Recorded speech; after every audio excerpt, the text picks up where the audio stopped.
Alright, I think we are live. Oh! That's such a weird stream layout, but I think it'll work.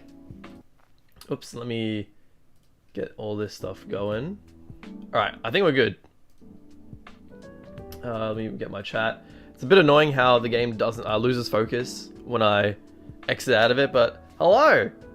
Hello, how you doing? We're back with a new game this week. This week we're doing something a little different. This is called Every Hue of You. It is a visual novel, and it's just very recently released on Steam. Maybe like, what, less than 7 days ago, about 6 days ago? Or like, I think 5 days ago, honestly. And yeah, if you want to check it out, there's a QR code here. You can see all the way to the top left. Scan it on screen. Take you to the Steam page. It's really cool. This isn't a sponsored stream. One of my best friends is the developer of this game, so I'm super excited to play. I've been watching their development progress for the past year and a half, maybe even 2 years. It's exciting. It's very exciting. And I'm even credited in this as a playtester, so that's really cool as well, to be in the credits of an actual video game. So yeah, that's awesome. Although without further ado, let's get straight into things. Let me just bring up my chat. All right, cool.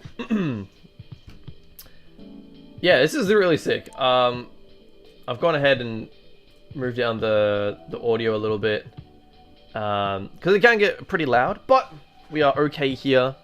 And dude, I just can't believe I'm playing this game right now. This is so crazy. All right, let's new game this. Let's get into it.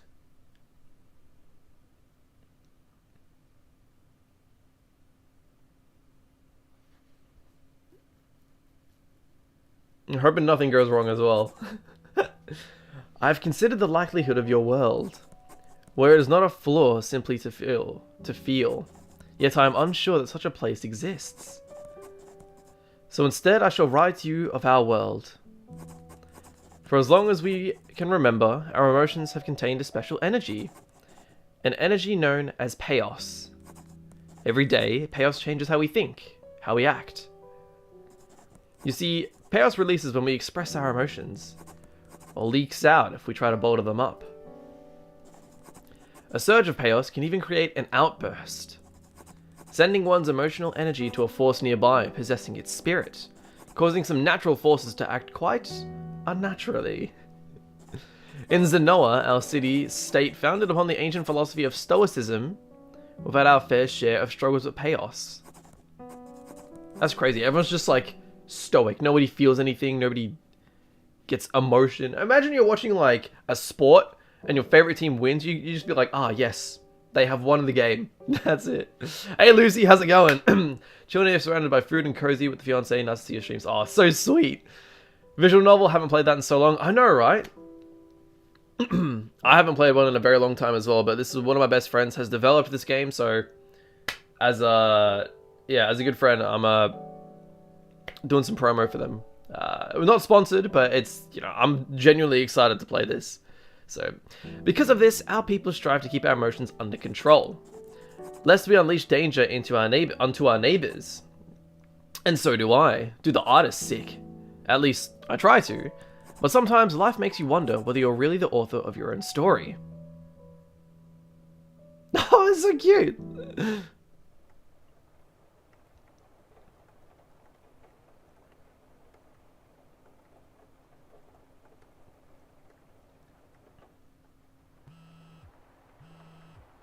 Dude, cutscenes as well? Oh my goodness. My fingers rifle mindlessly through my phone. I try to find some piece of hope to latch onto. Try to pull myself away from my dreams. Oh, she edgy? It's like a romance story or something? I think so. It's got some romance aspects in it. I don't know entirely what it's about. I do know that there's some light gameplay elements. It's basically like a very sort of interactive visual novel, from what I've gathered. But yeah, there are definitely like themes of... it's apparently very emotive, There was like a review that I saw that was like, damn, this game makes you feel. So I'm excited, you know, game with a good depth in terms of its writing.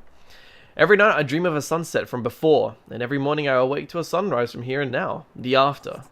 Although for the past week or so there hasn't been much of a sunrise. It's been raining all day, pretty much non-stop. They're calling it torrential rain now, highly unexpected and changing seemingly at whim. Floods are becoming a real concern too. Oh, this is probably the result of emotions or something. Even rumors of it being chaos related, yeah. Changing the weather. Okay. Well, not much I can do about that.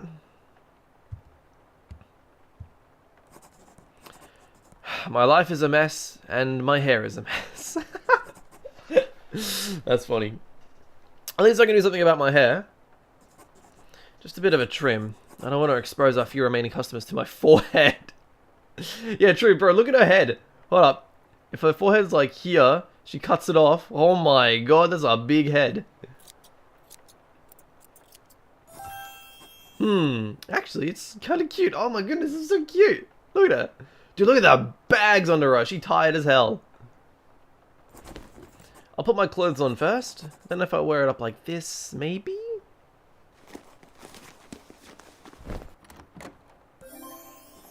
Aha! That's it. That's the look. The day will not be ready for how I will rue it with this look. She's so adorable. Look at her. Let's go. I'll change things slowly, starting today. Slowly but surely. Slowly but surely. Let's go. Uncle's right on time with the new stock.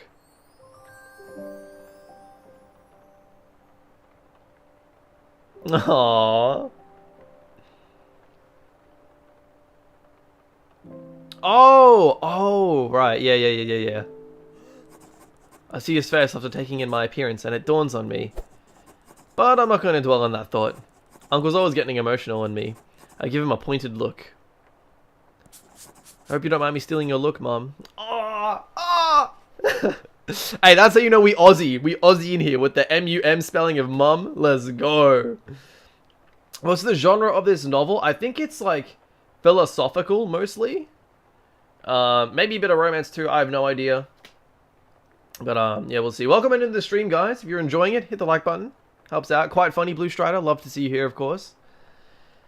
The way how Blood said she had a big skull for her. She had a big head skull. I can't afford to dwell on these thoughts, but I won't forget. A customer! So early as well. I knew things were going to change today. I can even hear the rain fading away. These are round and shiny. A large man bustles into the store, mumbling to himself angrily. Uh-oh. Oi. You! First you charged me out the arse, and now I learn it's all a scam? His face pulses red with anger, smoke emanating from his skin. My fleeting optimism crumbles before my eyes. Bro, he's gonna like cause a explosion. You can't get angry, man. Look at his fingers, bro. Those aren't, they're little nubs. My missus says this ring here is poorly crafted, and the gem is cheap. I look out the windows instinctively. The natural forces give me something else to fear. This man is losing all sense of control. Sir, please see reason. I don't want to risk chaos. The forces are already rife in this area with the rain and even thunder. He takes a breath and calms down. Slightly. Okay, well at least they're aware of it.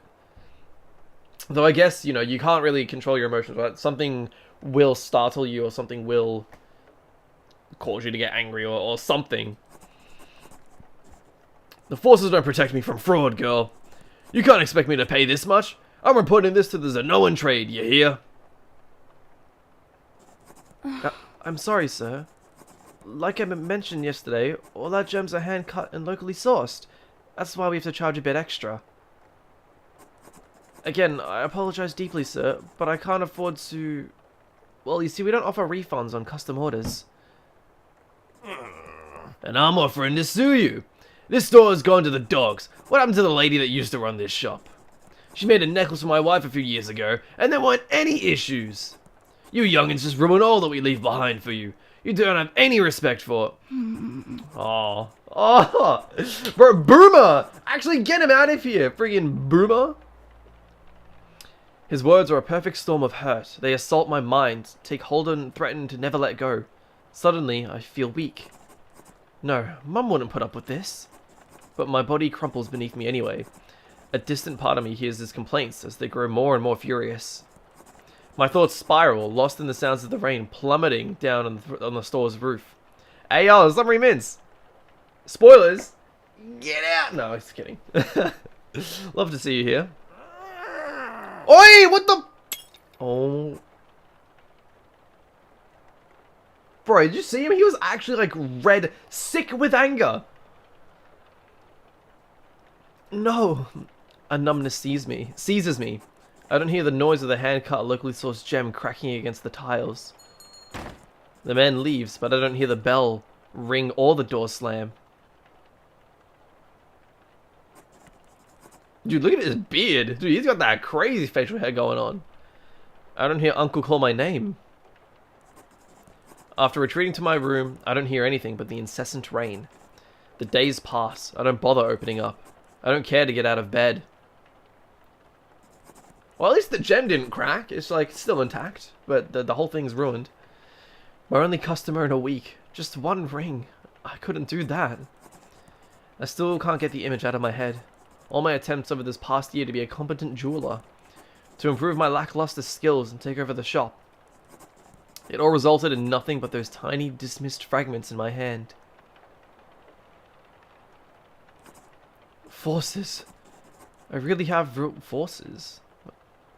I really have ruined everything that Mum left behind, haven't I? Oh, that's like, that's her saying like goddamn, like struth or like whatever. I don't know. I guess that's how they talk in this world. That's cool. They have like their own dialect. I'm weak, unskilled, nothing like she was. If I was stronger, I could have faced him. And if I was more talented... Ah, who is it now? The shop is clearly closed. A hooded figure stands at my door. How long is the story? I've heard that this story is up to like 6 or 7 hours long. So pretty lengthy for... Actually, I've played some visual novels. And some of them are quite long, like 20 plus hours. But then there are other ones that I've played that are only like 2 or 3 hours long. So 6 or 7 hours is a pretty solid length. And at the rate that I'm speaking, it'll probably take even longer. So a hooded figure stands at my door. But you see a pouty figure? Whoa, look at him, bro. Dude, look at those forearms. Oh my god. Yes. He's got a little tattoo as well. He barges in without the slightest consideration of an invitation, like he lives here. Every customer service worker should be allowed one punch every week. Yeah, there's well, I think there's a game that I played called Princess of Angel, and that one, like, I think that one is like over 20 hours. It's pretty long. Even something like Clannad or Steins Gate would be pretty long, right? Like, if they have a whole anime adaptations based, like, made up of them, surely it's a fairly lengthy visual novel. I'm not sure, but something to research, I guess. But yeah, 7 to 8 hours, and like from an indie company, like, this is good. Once again, check out that QR code link. It'll take you to the page to get their game, or just have a look at it because it's really cool. Clannad is 80 hours. Yeah, look! Oh my goodness. Clannad's 80 hours. Well, I guess they had 2 seasons of like 24 episodes. So, sorry for the sudden disturbance, but I need you to make me a bracelet. Who in the flaring forces is this guy?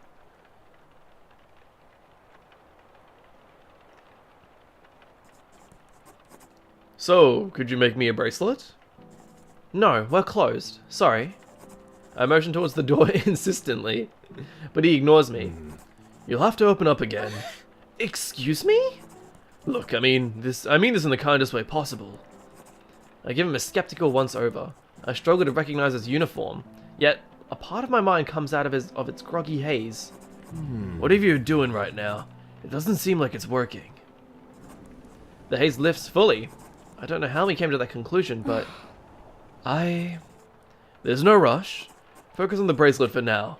We'll talk when you're more awake. I'll pay double for the inconvenience. I respect the man's generosity, but I'm even more thankful for his no-nonsense attitude. Oh, okay. It'll be a few hours. What kind of bracelet would you like? You can decide that. Wait, when did we find out his name? His name's Lao. He gives me a brief look and leaves. Alright then. Ugh, I guess it's time to make another piece. I don't really mind making jewelry, for the most part. Dude, I love how the background's just constantly animated. This is so cool. Like I said, a lot of visual novels I've played, it's just static. It's just there. But there's so much going on in the background. People going by, cars going, the rain as well. And this background is really sick too. It's not too bad of a job, you know? When you're not being yelled at by some flaring brute. Mum drilled the basics into me over the years, but some things you just can't teach. Or maybe some people are just unteachable. Either way, I've always dreaded decorating the damned things. Almost more than copying abuse from customers. I just get so lost in my thoughts. I always feel so helpless looking at the lifeless piece before me. Mum never had struggles with creativity. She could design a whole seasonal range of jewelry in her head in 5 minutes flat. I think back to the piece I made for that rude guy. It really was underwhelming, wasn't it? Can I really blame him at the end of the day? These pieces aren't cheap. There I go again, thinking about all sorts of nonsense. I have a bracelet to make. A strange man in black is going to be back at any time, so I'd rather he took his bracelet and I never saw him again. Focus on the jewelry. I try to imagine sweating away the thoughts in my head, like they're mosquitoes. Stars. So this is so not helping. Yeah, it's like it's their own dialect. Stars. I still have no clue what to do with this bracelet. Maybe something simple? But what? I take a deep breath. This shouldn't be a problem. I've done this before. If any thoughts come, I'll answer them. Somehow. And return to decorating. First things first. Let's work some metal. I'll take my time and do it properly. Differently. That weirdo can wait till the stars die out. It doesn't flaring concern me. Oh, we get to make jewelry? Alright. Do we use gold or silver? I think... I personally... Well, I guess, I don't know. In the past, I've used a lot of gold stuff. For me, personally. But I feel like that guy... I think silver would suit him. He's even got that silver hair. I think silver. Silver? Yeah, judging from the guy's look. Yeah. You know it.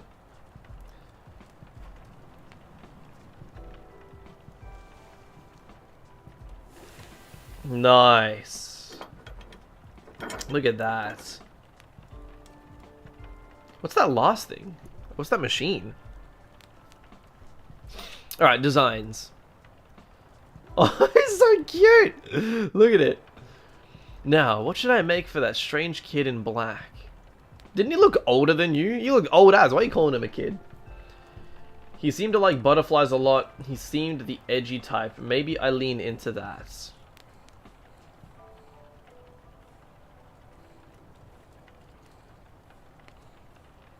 Oh, there's a different sound effect for each one.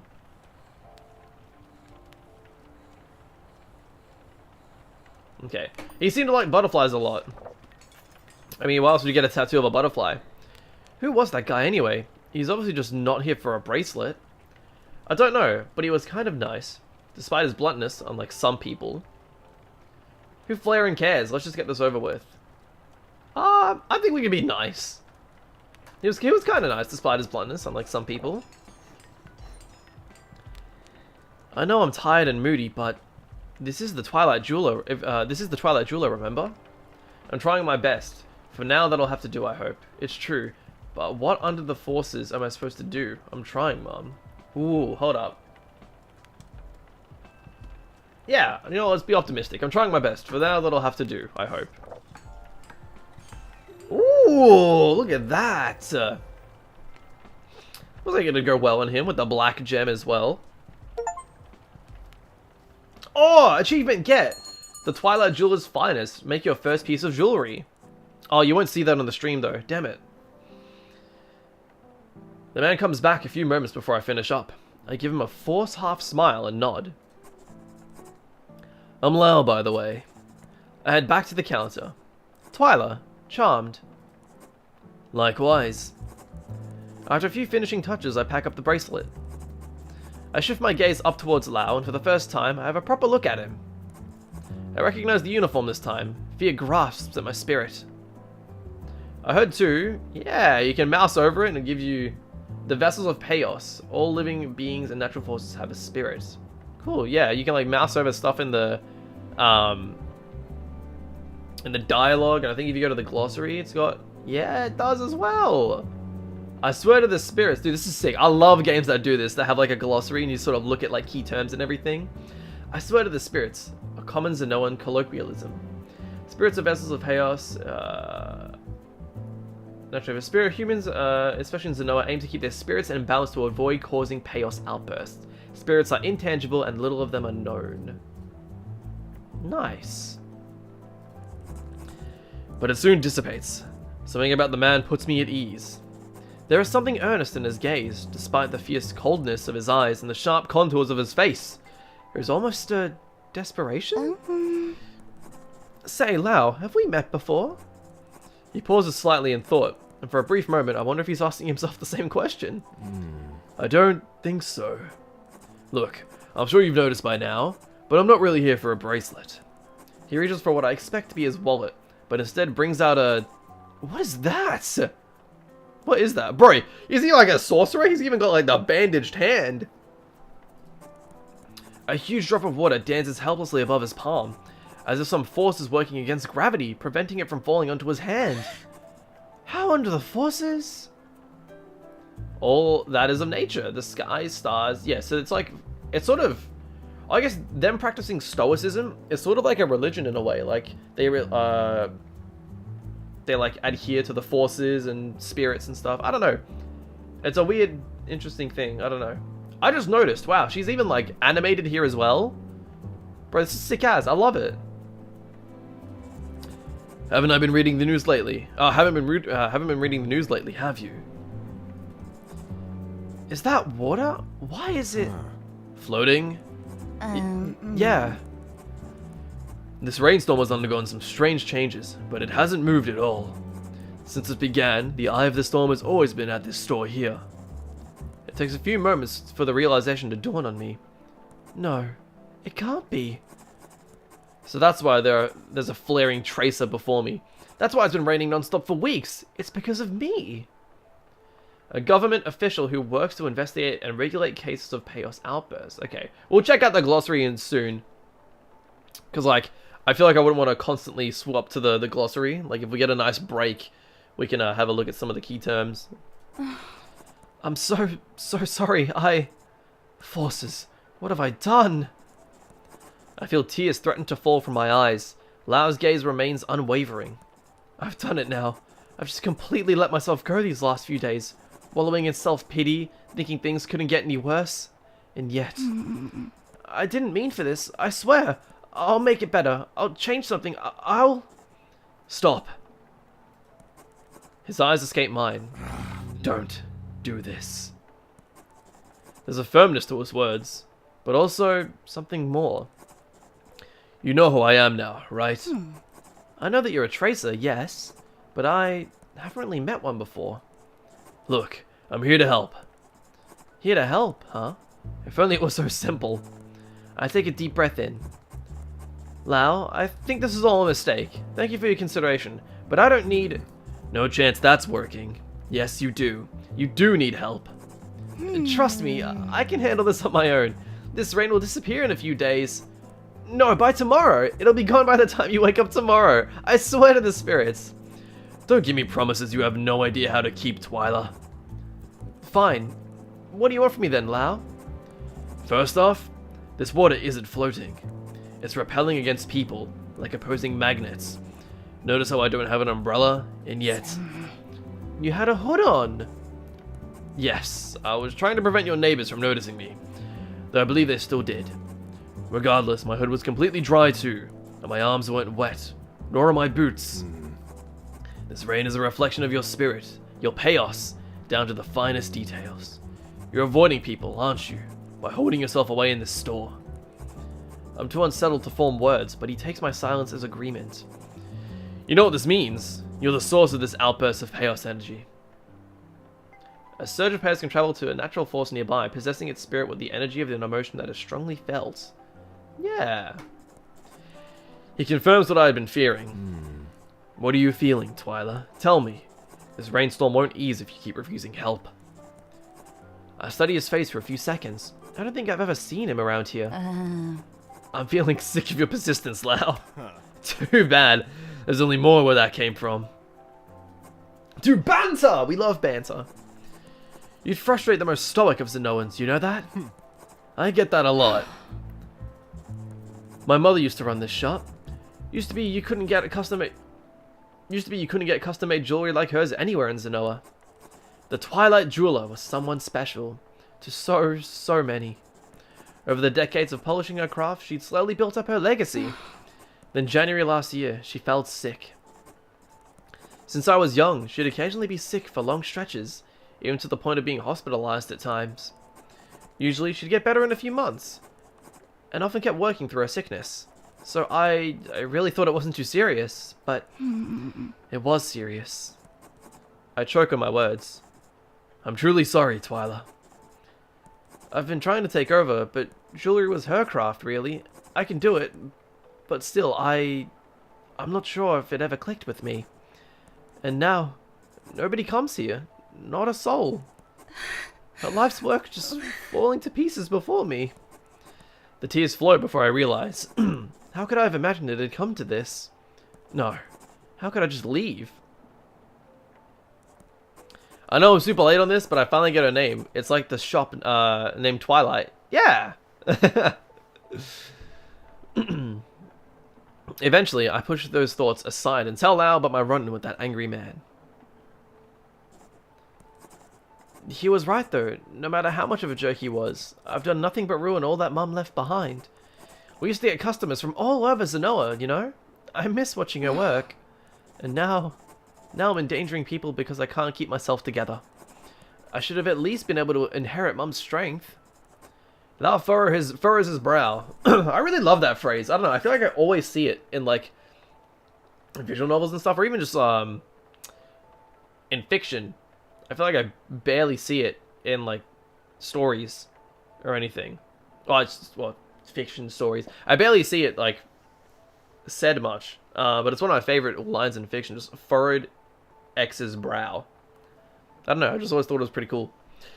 This horrible rain and the storms, it's really all my doing. Stop. You shouldn't beat yourself up over it. It will not help. You're right. I'm getting even more emotional and risking chaos even further. Risking chaos?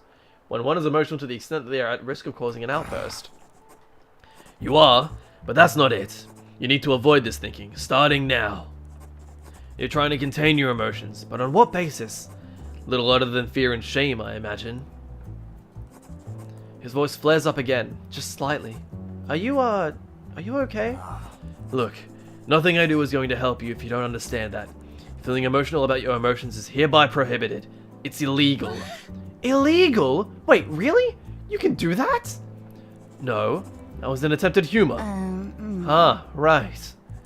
So, are you okay? No. You worry sometimes get on my nerve.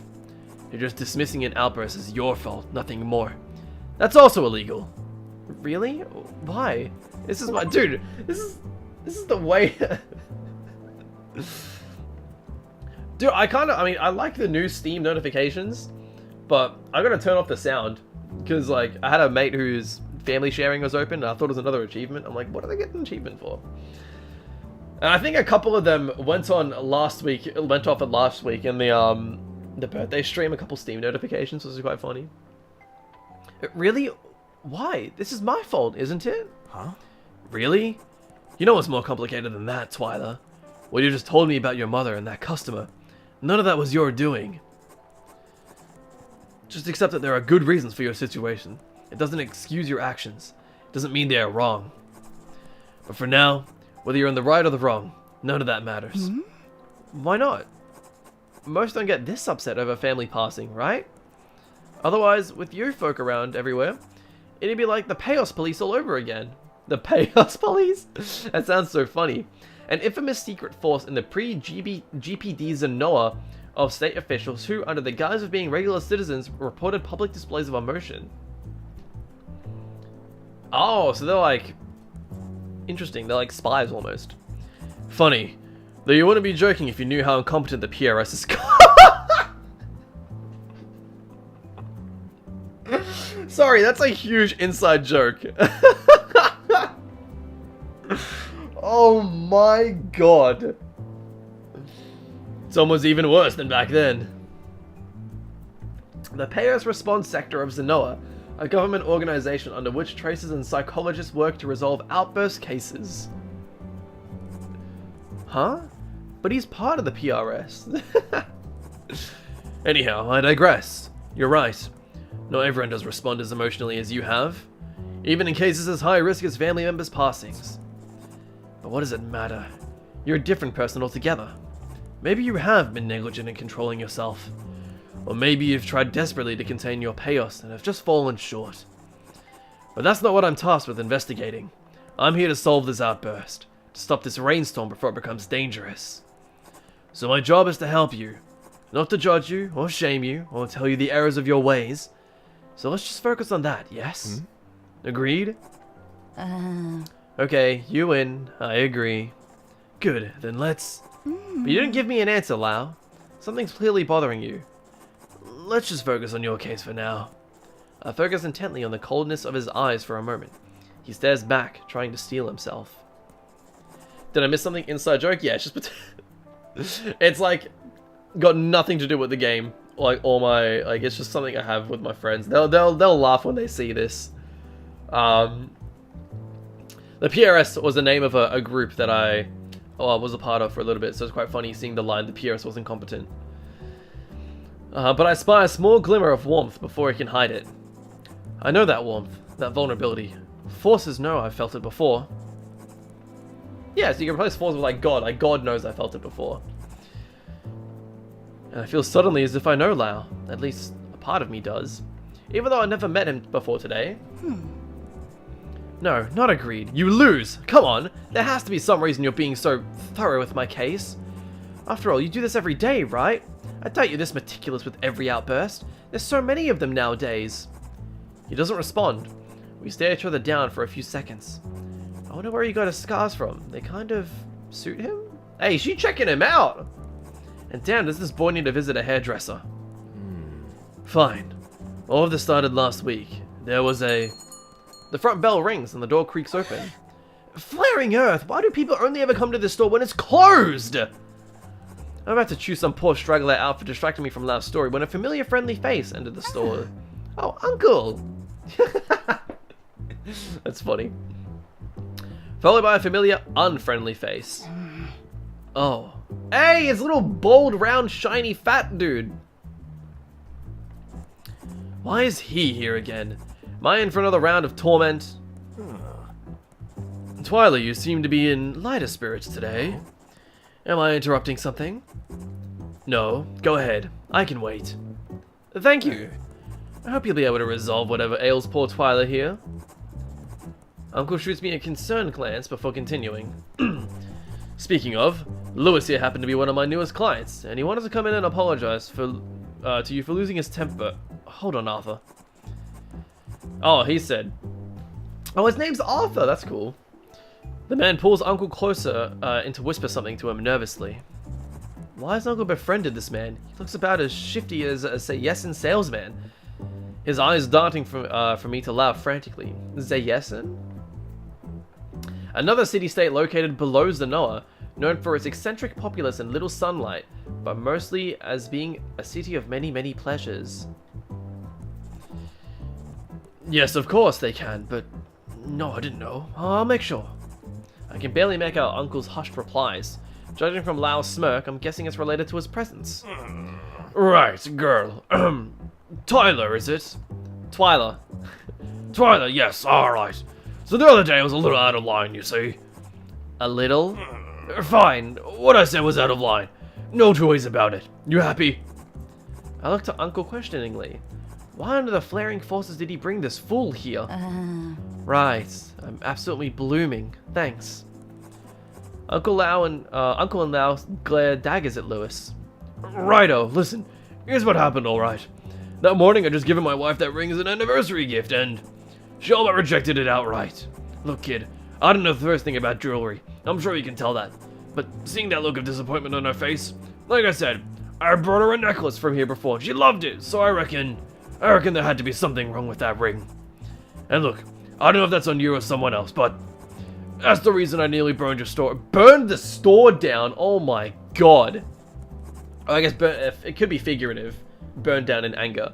But, I mean, like, you know, it's chaos, right? Could have literally burned down the store. And let it be known to the skies I'm sorry for doing that to you. I hope the 2 or 3 of you can accept that apology, and I'll be on my way. A part of me wonders if this humble side of him would have surfaced if Lau's tracer uniform didn't carry the threat of a PRS investigation. But I quashed the thought, and reluctantly accept his apology. I also apologize. I have a long way to go before I can match my mother's ability. I want to say more, but I feel a lump in my throat rising. Uncle casts a thoughtful gaze towards me, and I steady my breathing. You're not crying right now, Twyla. Uncle's the crier, after all, not me. Hey. How about you make another piece for this man, Twyla?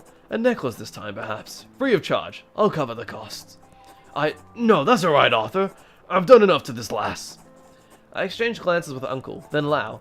With their smiles egging me on, the least I could do was muster the resolve to put on a brave face. Of course! I'll get started on it right away. Alright, more jewelry time. So we get to choose gold and silver again? Ooh. Would have loved to see the arsonist route. I don't think there would have been much of an arsonist route. It just would have been game over. Okay, so I feel like girls tend to like silver, right? Making a necklace for his wife. Do we see gold necklace? I mean, you see gold necklaces, but gold or silver?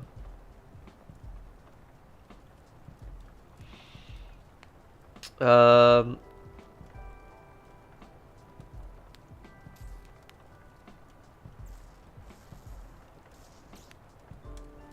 trying to picture it.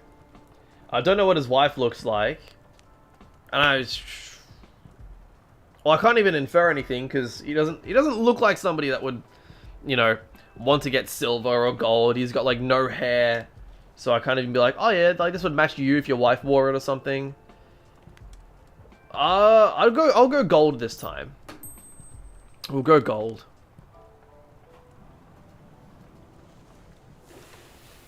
Oh, this time we can see the gold ingot. Nice. Ooh, look at that. It's like a little screw. Okay, that looks cool. With the black gem as well. I don't know how to feel about this man anymore. Lewis, huh?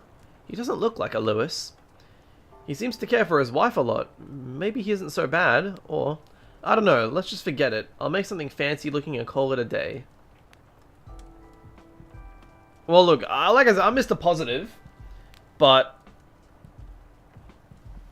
with the way Twyla feels about him so far, how do we feel about him? Do we reckon he could be okay? He did apologize after all. And he did explain himself. You know, maybe he isn't so bad.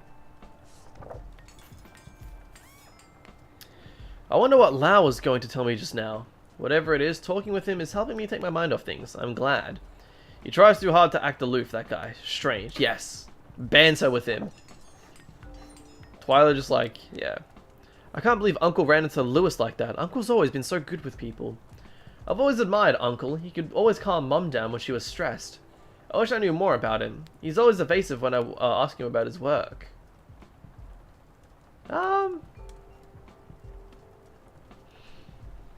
What's like a better end to the sentence? Uncle's always been so good with people like that. I've always admired him. I wish I knew more about him. Yeah, I wish I knew more about him. Alright. Oh, look at that!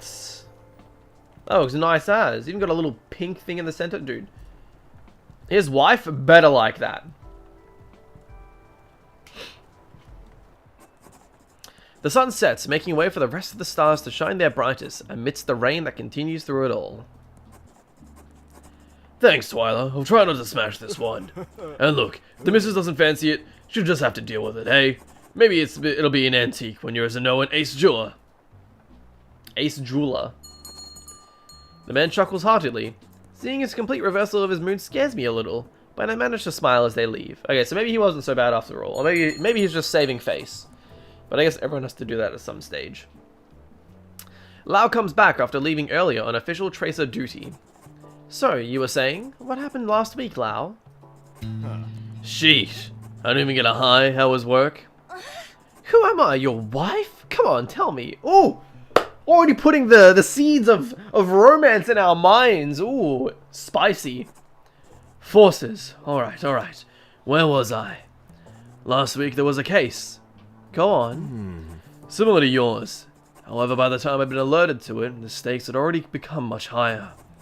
He tries to put on an air of indifference, but I can feel that that it belies him. But what the heck is the word? Belies some deep-seated anguish.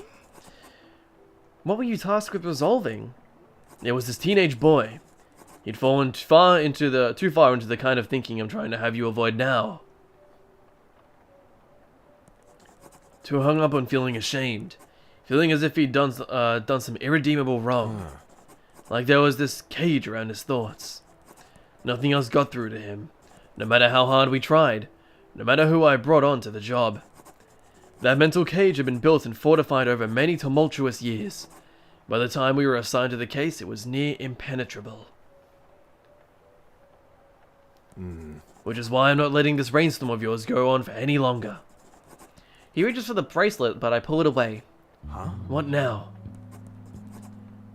So what happened to the boy? And what did his outburst cause anyway? Doesn't matter. Point is, don't follow in his footsteps. It does matter. Oh yeah? Yeah, it does. I need to know what happened. The whole story, no details spared. And why's that? Because... you're upset about it.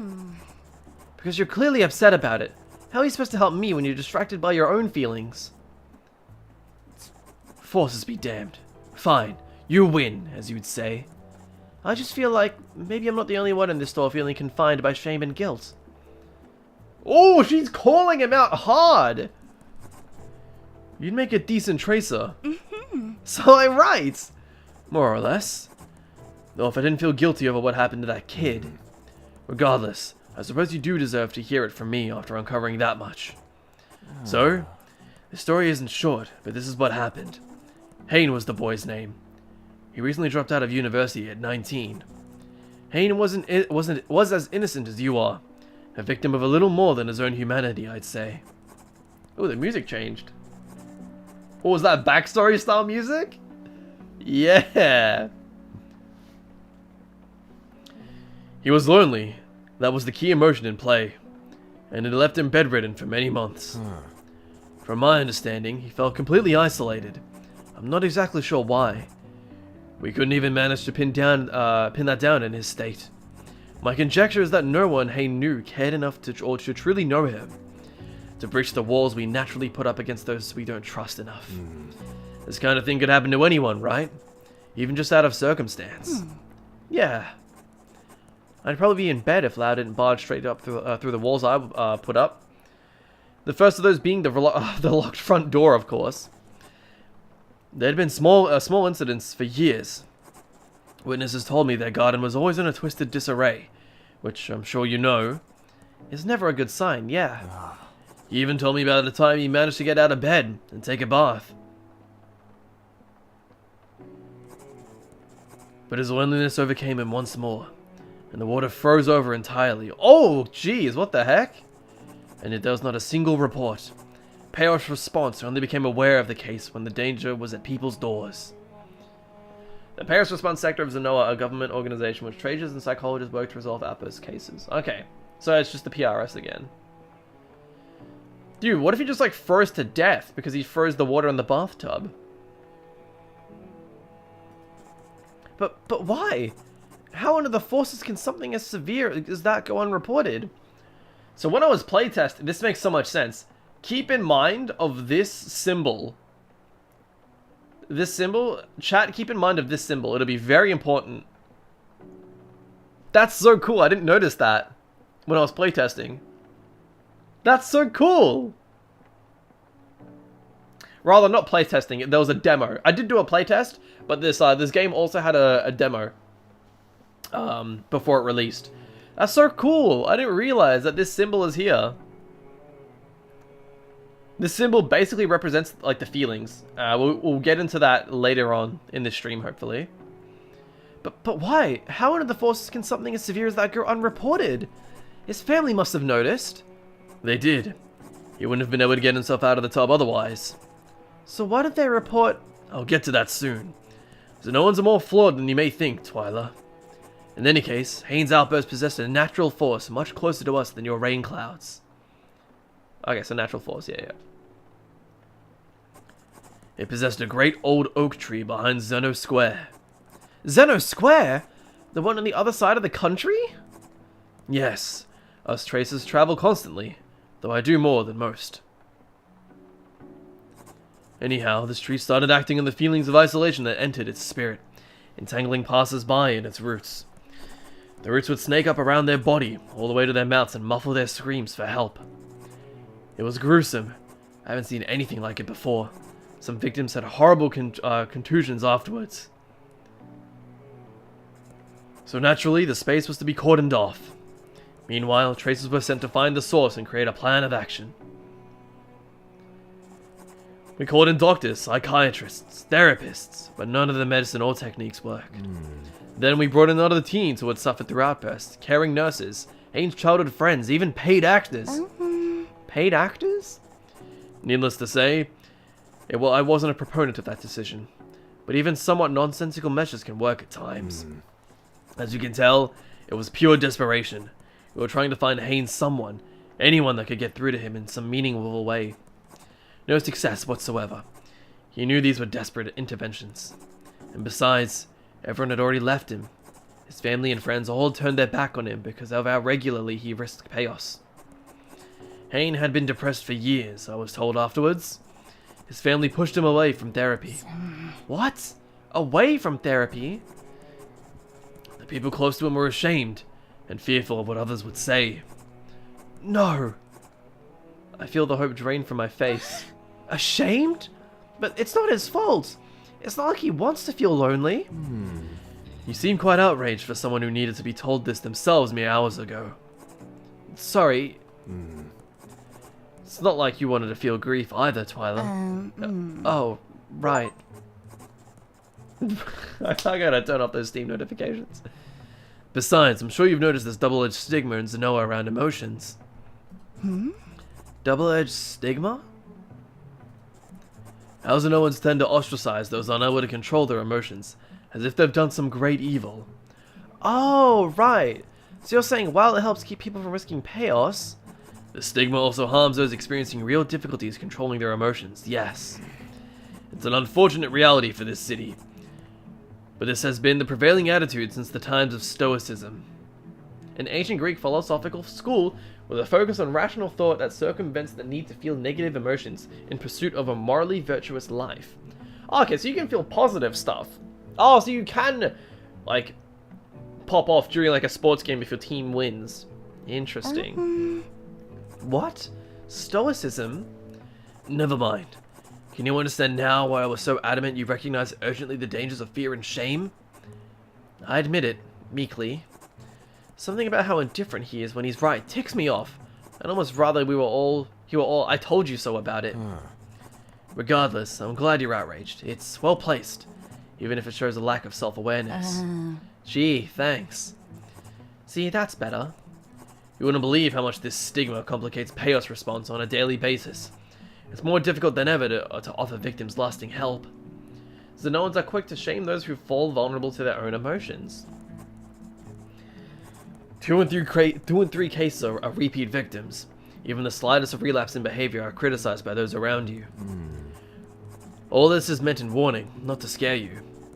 It's not uncommon for Zenoans to be angered at the sight of a tracer alone. Forces. I'll try to keep that in mind. What were you saying earlier about Hayne? Right, so Haynes' family pushed him away from professional help and treated him like a freak for years on end. It all makes me think, why would the words of hired strangers take precedence over those drilled into him by his own blood? Regardless, I tried several approaches too. I even got him to smile once. But in the end, the distance between us was too large to bridge so quickly. The softness of his pale blue eyes pierce through me as he talks. I feel the tension dissipate from my body. The main impact of our efforts was increasing Haynes' shame, which of course made him feel even more isolated. So the outburst would worsen. The tree's roots would reach out further, uprooting houses and businesses to find victims to ensnare. Consequently, Haynes would grow more shameful and his feelings would intensify. The cycle showed no signs of ending. Evacuation orders were sent to everyone within a 200-meter radius, and the community faced millions in damage. Naturally, people were infuriated. Many saw the boy's actions as intentional, while plain irresponsible, but invariably hostile. State officials were called to action. He had to be dealt with. There was no way around it. And now Haynes doesn't feel anything anymore. Lao, I'm so sorry, Lao. His passion and anger for my situation makes perfect sense now. He can't suffer such a tragedy again. I hear you. I'll never let my situation get to that point. However you want to help me, I'll try my best to accept. Thank you, sincerely. Perhaps some good can come of his suffering after all. Can I offer some words of solace, Lao? You can try. I focus on his story. His guilt and regrets. I focus on his guilt. Oh, the background blurred a little bit? Wait, that's sick, because she's focusing on him? It's like a camera focusing. I focus on his guilt. The part of him that remains 1 week behind, wondering how he could have acted differently. He's tried to hide it, but I can feel that it's there, and that it bothers him more than he cares to admit. Lao, you should allow yourself to move past Haynes' case. I know you will always keep a part of his memory inside you, and honestly, I think that's a good thing. Remember the injustice, but where you can, you need to forgive yourself. Sure, but how? A teenage boy died under my watch, because I couldn't do my job well enough. What's there to forgive? You yourself admitted that his case was already out of your hands. That the shame heaped on him had been too much to deal with. That's true, but Lao, you can't blame yourself for not making miracles happen. It's just not reasonable. You're doing the right thing now. Trying to change how you work by spending time on my case before it becomes severe. And doing the right thing now is all you can do. So please forgive yourself. I feel lighter suddenly, as if some guilt of my own has just left my spirit. Twyla, honestly, I think you're right. Suddenly his head jolts up and he begins eyeing the bracelet in its box suspiciously. He grabs it from the package and rapidly puts it on. Hey, pay up first! You said double, remember? He blinks rapidly and takes a sharp intake of breath. Twyla, this... Hey. He looks up at me and his eyes fill with wonder. Wear it! What? Just wear it! I put on the bracelet and the cool silver against my arm sends shivers down my spine. I feel a hint of guilt that differs slightly from my own. Only now do I realize that minutes ago I felt an intense wave of this exact shade of guilt as I spoke to Lao. Wait a second. These are your feelings. I feel them. Hey. I knew it wasn't just me. Twyla! How did that... What is this? You must be a conduit. There's no other explanation. Those special few with the ability to receive the chaos of others and transfer it to a force's spirit. Oh, she's special. A conduit? A bridge between two spirits. You've taken the chaos from my feelings and enchanted this bracelet with them. Me? No way. I did this? But I didn't even do anything. Maybe you weren't aware of the process, but it was entirely your doing all the same. I'm sure of it. You can enchant jewelry with chaos. Can I really? Yeah, you bet you can. Twyla, you're an enchantress. Discover your conduit abilities. Achievement get. I'm an enchantress. It's barely 8 o'clock in the morning and Lao has already managed to barge into the store once again. Are you sure this will work? And is it even legal? Relax, it's perfectly legal. The legislation around conduits is conveniently underdeveloped. That's supposed to make me relax? Hey, are we loopholing the system? You remember what I said about opening to Zayesa when I called you this morning, right? No, it was 5 AM. Who calls people at 5 AM? I haven't heard my landline phone ring in years. I didn't even recognize the noise. Do you know what it feels like at 5 in the morning? Ah, my apologies. I figured you'd be raring to start the day after yesterday's discovery. This guy. But not to worry. You'll get a couple extra hours of sleep because you're going to start utining now? When Zenoans will say yes and sync their schedules with each other, uniting their routines. Utining? Uniting? What? Utining. Is that just like what they call it? Utining? What? How else do you think we're opening to Zayesa? They sleep during the day, so we need to be open during the night and the day. Really, man? I can't believe this. I never utined before, and it's not even Union Day. Zayesans are nocturnal and Zenoans aren't, but traditionally Union Day was when the under and over cities would unite their routines. But seriously, which daft undercity dweller decided that they should become nocturnal of all things? So close at 6, sleep till 10, and open again AM and PM. Rinse and repeat. Simple. Easy for you to say, you blue-eyed, white-haired drag on my day. Wow, she was aggressive with that. Huh? Nothing. Alright then, I hope you're ready. Our customer's probably coming soon. Dude, banter, I'm telling you. I love this banter. Really? Yes. I've spread the word. Up here and to the folks down there. Wow, thanks. I'm gonna go. Get your spirit pumped with chaos. A lot of enchanting to do today. Enchanting? Wait, I only did that once, and it was an accident. Don't fret, Twyla. You'll be fine. I can tell. Oh, and before I forget. Lau reached his hand out to me and looks me in the eyes. His smile is extra earnest this morning. I don't know what's gotten into him. I reach out and accept the handshake. Thanks, Lau. Here's hoping our work blooms aplenty. Here's hoping. We'll make a great team. I believe it, Twyla. His smile widens, and I feel a faint blush rinse up my cheeks. Oh, she's blushing! So much has changed in a day.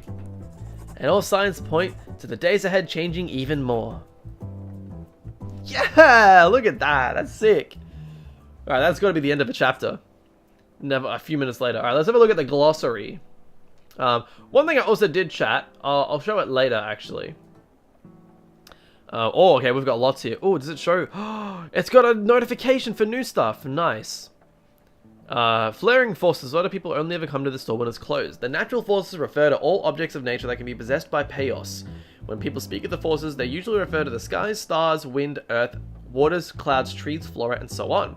However, since humanity began using the earth, trees, and plants for all sorts of endeavors, the forces can now be found everywhere. Within our walls and floors, books and phones, food and drink, and yes, within our jewelry too. So that's why there's a flaring tracer before me, because of me. A government official who's working to investigate cases of Chaos outbursts by tracing Chaos back to its source and finding outburst victims, asking the victims questions, and creating a plan on how to approach their case. This plan includes such things as who to bring into the case, therapists, psychiatrists, and why. They are then responsible for managing the execution of this plan and ensure that it is successful. In Zenoa, tracers are assigned to the Tracer Department of the Chaos Response Sector, and their work requires them to undergo training at Zenoa's Tracer Academy, where they receive general education in the Chaos studies, psychology, criminology, philosophy. The Academy also provides practical training to prepare them for on-duty work. This training includes a considerable physical exercise component. Unfortunately, despite these measures, Zenoa's Tracer officer has considerably declined in effectiveness over the years, which is reflected both in statistics and in the public's opinion of the force. Chaos outbursts, yeah, we know what this is. Yeah. Chaos itself, we know what this is. Humans possess the highest capacity for chaos within their spirit, and therefore have the highest potential for emotion and destruction. I don't want to risk chaos. A phrase referring to an individual considerably emotional to the point where they are worries that risk of the amount of chaos may cause an outburst. Conduit. This is interesting. A rare condition in which the spirit of a living being is able to receive chaos of other living beings and transfer it to the force of a spirit. Researchers know very little about conduits outside of legends and myths, such as animals who are found to be conduits and conduits who could transfer chaos directly to another living being's spirit. All that is known with certainty is that conduits possess a power fraught with danger, but with the right intentions, which, thankfully, most all conduits seem to possess, they can make our lives a little more magical.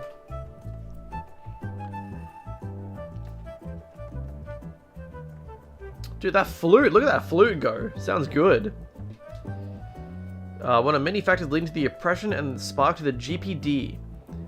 Despite being incredibly unlawful overstep by the state of the time, the crime remains unacknowledged officially due to the difficulty of procuring substantial proof that it ever occurred. Huh. Due to increasingly poor situation, the PRS has been under significant stress issues over the last several years. Despite several changes in management and internal structure, nothing has worked to increase its effectiveness. Yeah, many suffer more because of the stigma. And in Stoicism, men are disturbed not by things, but by the views of which they take them. The Enchiridion by Epictetus.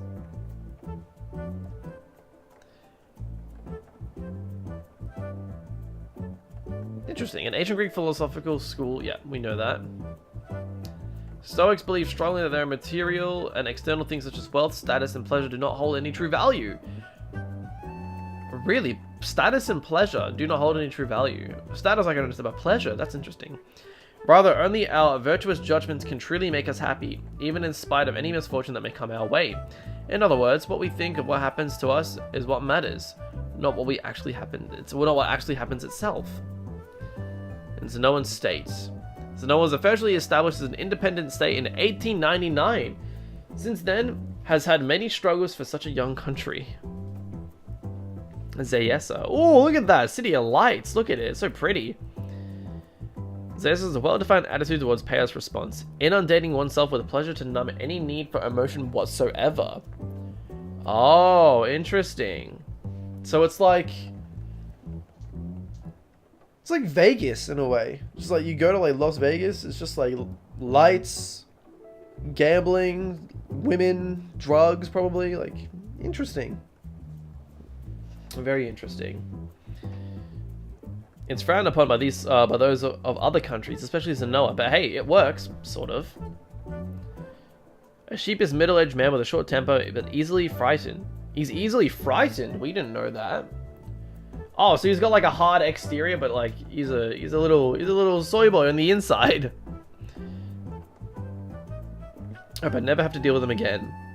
A young man suffering from loneliness. I managed to get a hot story out of Lao, though clearly it was painful for him to recall. Cool. All right, back to the game. A few minutes later. Oh yeah. Actually, no, I'll show that later. We can hide text, which is pretty cool. Can we do H to hide it? Yeah, we can. Hi, I'm Jazz. Charmed to meet you. Is it true that you enchant jewelry here? I'm Twyla. Yes, it is true. How'd you find out? I overheard two guys excitedly talking about it around Seneca Boulevard. Did one of them have white hair? And beautiful blue eyes? Yes, he was so hot. Do you know him? Yeah, sorta. Can you introduce me? Such a... How is Lao helping me in the most annoying ways possible? Sure. Sure, I'll let him know that you're interested, Jazz. Thank you, but he was talking especially loudly though. It was kind of weird. He is pretty weird. You might want to stay away from him. She giggles. I'm after a necklace, by the way. Something cute and elegant. It's a gift for a dear friend of mine. Sure thing. I'll get started on making it and let you know when it's done so I can help. So you can help me enchant it. Well, I'm helping you. If all goes to plan. Honestly, Jazz, I'm not 100% sure this will work out. That's okay. I'm mainly here for the necklace. The enchantment will be a great cherry on top. That's a relief. See you in a few then. Alright, a necklace. Jazz seems nice, so there shouldn't be another issue if I just focus. Let's get to work. Alright, Jazz looked like she'd be wearing that bling, that ice. That straight golden ice.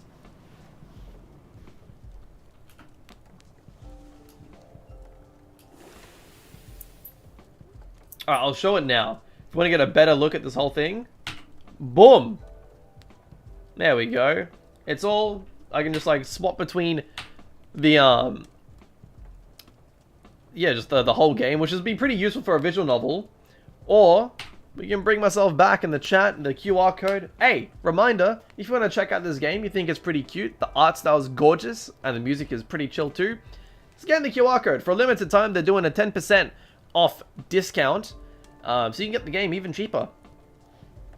And it helps support, I mean, it's always great to support indie companies, so please do. Please help out the, the squad. Alright, one thing I do want to check though, if I go here, okay cool, the mic is still going. Alright.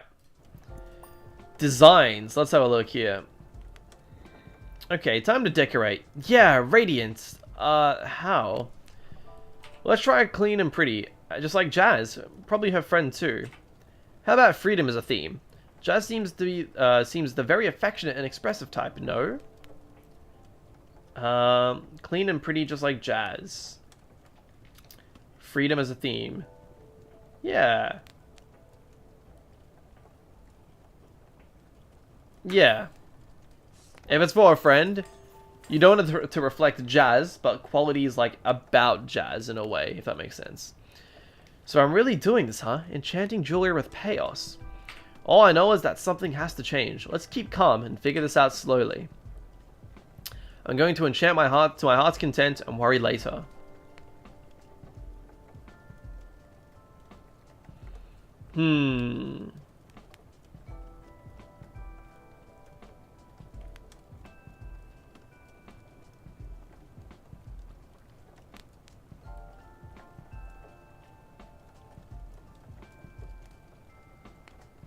Yeah, let's figure it out slowly. Let's not be too rash. Because if we're enchanting it with chaos, we got to be careful. Even though it would be good to just like, yeah, experiment with it, right? Like get this power under control more, but we're still dealing with customers, right? So you gotta be careful with it. That whole chat with Lau was something. He's an interesting guy, huh? Yeah, he was decent looking too. Very professional despite everything. It's good he's taking it on himself to learn from the past, however he thinks best. Nice. Let's go with that one. A conduit. I don't know any other conduits. How rare is it? Did I just become one? I don't have any answers, but I feel it's a nice change of pace. I feel better. I don't know, but I can do so much more now. I'm back in control of my life.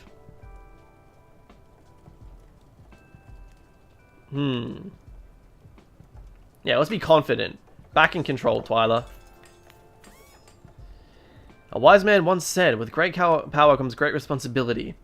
That's true, but still, I'll let myself be just a little happy that I'm a conduit. I know, I am being responsible. I'm far from needing to worry right now. Nah, let's get excited. Be excited that you are a little conduit. Ooh, that looks very pretty. Like little wings.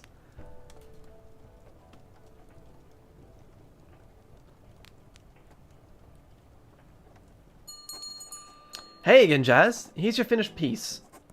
Jazz leans in extra close and to get a good look. Wow, Twyla, that looks great. Really? Yes. Are you kidding? Thank you, Jazz. My customer luck is swinging back in my favor. Maybe I wasn't so bad at making jewelry after all. But here comes the real test. So, walk me through what you need me to do. Right, to enchant this piece, I'll absorb the chaos energy you exude and then transfer it to this necklace. Then when your friend puts it on, they'll feel a hint of that emotion. You can do that? You must be a... what's the word? A conduit. I just found that out yesterday myself. Whoa, you really are a conduit? That's so amazing and rare. Just like the Emperor Gum Moth. Ah, if I only had something so special about me. Your hair is very special, trust me. What a look. Oh, Twyla, thank you. As I was saying, what I'll need from you is to express the emotion you want your friend to feel when wearing the necklace. Perhaps through a vivid memory of when you felt that emotion in the past. Something that really represents how you feel, you want your friend to feel. If I try and recreate the exchange I had with Lau yesterday, then this should work, right? The only thing is... Isn't this a bit dangerous? There's already so much chaos in the atmosphere with this strange rain and all. It's safe. Trust me, I did it yesterday and there wasn't an issue. The chaos only travels through me and into the jewelry. It doesn't spread anywhere else. I think so, at least. I don't tell her yesterday was an accident. Or that I've never done it outside of that one time. But Lau's a tracer. I can trust him, right? Whether it's wise or not, I have to trust he's right about all this. What other hope do I have? Returning to my bed-ridden state would be a much greater risk of chaos anyways. Well, if you say so. People are so cautious here, though. I've always been the what's the worst that can happen type, you know? Strange, she actually mentioned it. What Lau was talking about yesterday. I've barely heard anyone ever mention the stigma towards emotional vulnerability before. It's like an unspoken rule. Think, don't feel. Exactly. Hope this can be a nice time for you to express yourself however you want. Within reason, though. I'm still very new to this. Of course. Sounds like it might just be a nice change of pace then. Great. Do you have any ideas of emotions you'd like your friend to feel? Not really, just yet, no. No worries. Can you start by telling me about you and your friend, and how the two of you became, how you have been feeling recently? Oh stars, I'm starting to sound like a therapist. Let's see. My name is Jasmine Tahir. I'm a business student studying at Nova University. I came here from UAB. UAB? When I was 12, and a city-state much like Sanoa in the east. There's also a melting pot of cultures and different peoples. And I'm a doting auntie to my little baby nephew. I like reading self-help books. I'm a moth streamer, amazing cook, and wait. Huh? What? What was that you just said? Oh, I'm a really good cook, especially baking. Trust me, if you try any of my strawberry chocolate chip cookies, you definitely agree. No, not that. Although that does sound delicious. You're more than welcome to bring me some. You said you were a what streamer? A moth streamer. Oh yeah, I guess it's a little weird, hey? A little? You see, I have these nano cameras I attach to the little moths I raise, but only when they've grown old enough. And I'm ready to let them out into this strange world of ours that's ripe with delusionment and a disapproving paternal figure. You raise moths? Yep. I'm a proud mother of 27 beautiful little moth children and countless others that have left home to carp the dim. And as they're fulfilling their melodramatic little moth fantasies, I use the feed from those nano cameras to live stream their adventures. In real time, no less. You should tune in. I have 4 different streams running right now. Oh my goodness. 4? It's the most exciting time of the day. They're usually busy fretting over someone's porch light during the night. Wow, just... Wow. So, do you get viewers? Yeah, girl. There's been a whole moth lovers community out there. Forces, that sounds like a pizza. Stop thinking about what moth lovers pizza would look like. Stop! Stop! Twyla, you good? No, I can't stop picturing a moth pizza. Yeah, but what is it with you and the moths? Yeah, great. So, like, what's the deal with you and the moths? Great question. My moth mania has been an amazing story behind it. Sadly, it starts with my family being detained when we came here from UB. We were actually locked up in detention for several weeks. That was a terrible, terrible time. I still remember some of it quite vividly. She closes her eyes, gives her head a little shake, and returns her gaze to mine. Anyway, luckily Zenoan State realized they made an administrative error or something, and they... Actually, you can't tell anyone about this, Twyla. You promise? Of course, I promise. Well, if the Ubaean? If the Ubaean government found out, it could be a big scandal, especially if there were a few other families like ours that were detained. Right. And so the state decided that they'd let all of us visit the Living Spirits Forest. What is that? A forest in which all the forces that reside are full spirits, meaning that they cannot possess any more chaos, so one can be freely emotional. No way! Yes way. It was a long drive from the city, very deep in the Zenoan woodland. Oh, how pretty. Look at that. As soon as I set foot in the sacred forest grounds, oh, I just shook my desk. I could feel it was very true, you know, that all the spirits were completely in full. So let's hide, and then we go CG mode. Oh, look at that, chat. Look at how good that looks. Then we come back. That's amazing, Jazz. As we entered, the state officials said that we were permitted to express our emotions to our heart's content. And yet I had this sense of utter completeness. I feel nothing but content. All the suffering from detention vanished temporarily. I felt aware of exactly what I was capable of and was within my control. It was an elusive, ethereal peace. I felt passionless but content. An absolute faith in myself and my future, yet not a shred of arrogance. I really believe that the story of Zenoa's founders bashing the state's philosophies off what they learned from the forest, you know? I don't think it's a myth or anything. That place is something else. The forest was open to the public when Zenoa became independent over a century ago. But sadly, the natural forces weren't the same with so many people around, so access was prohibited to by Zenoan state in 1925. Anyway, one of the spirits I resonated with the most in there was one of an emperor gum moth. The big guy came up to me and landed straight on my upturned palms. My parents and older brothers were a bit startled, but this was a huge moth. But I brought it right up to my face to take a close look at it, the intricate patterns on its wings. It was like we had a whole conversation with our spirits. Such a strange beauty to it. I do hear that that moths oftentimes have like just not, if not more beautiful patterns than butterflies. It's just that it's just that moths are like gross. So I don't know. I don't remember much exactly what that conversation was about, but it was life-changing as it was fleeting. That feeling, it still gets me up every morning. Just a brief glimpse of it is enough. It's all the hope I need.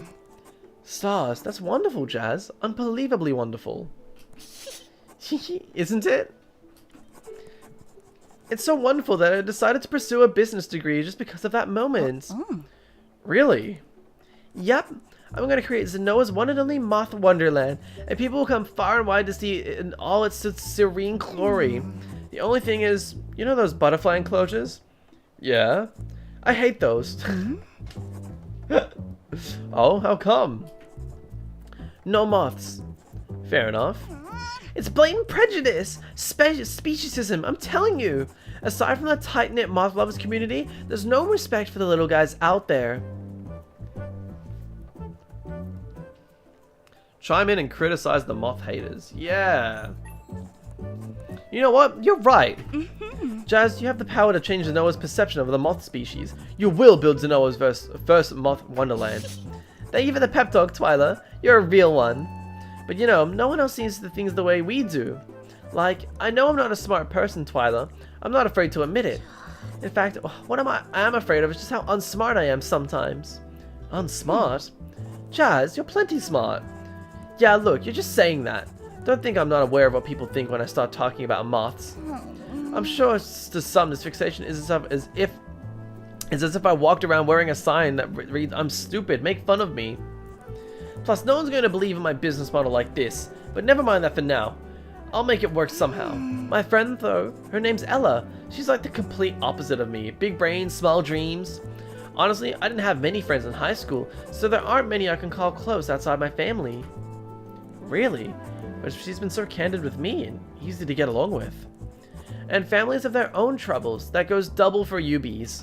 UBs, oh my goodness. But Ella and I hit it off so well that as soon as we met in uni. That girl is just so crazy smart. Like once I was complaining about this stats assignment, so while listening to me blather on, she picked it up and skimmed through it. 5 minutes later, she's taught me how to do the assignment, and she's never even taken statistics or any math subjects. Ella studies history. Oh. And then she just shrugs and says something like, I don't know, I just guess. Can you believe that?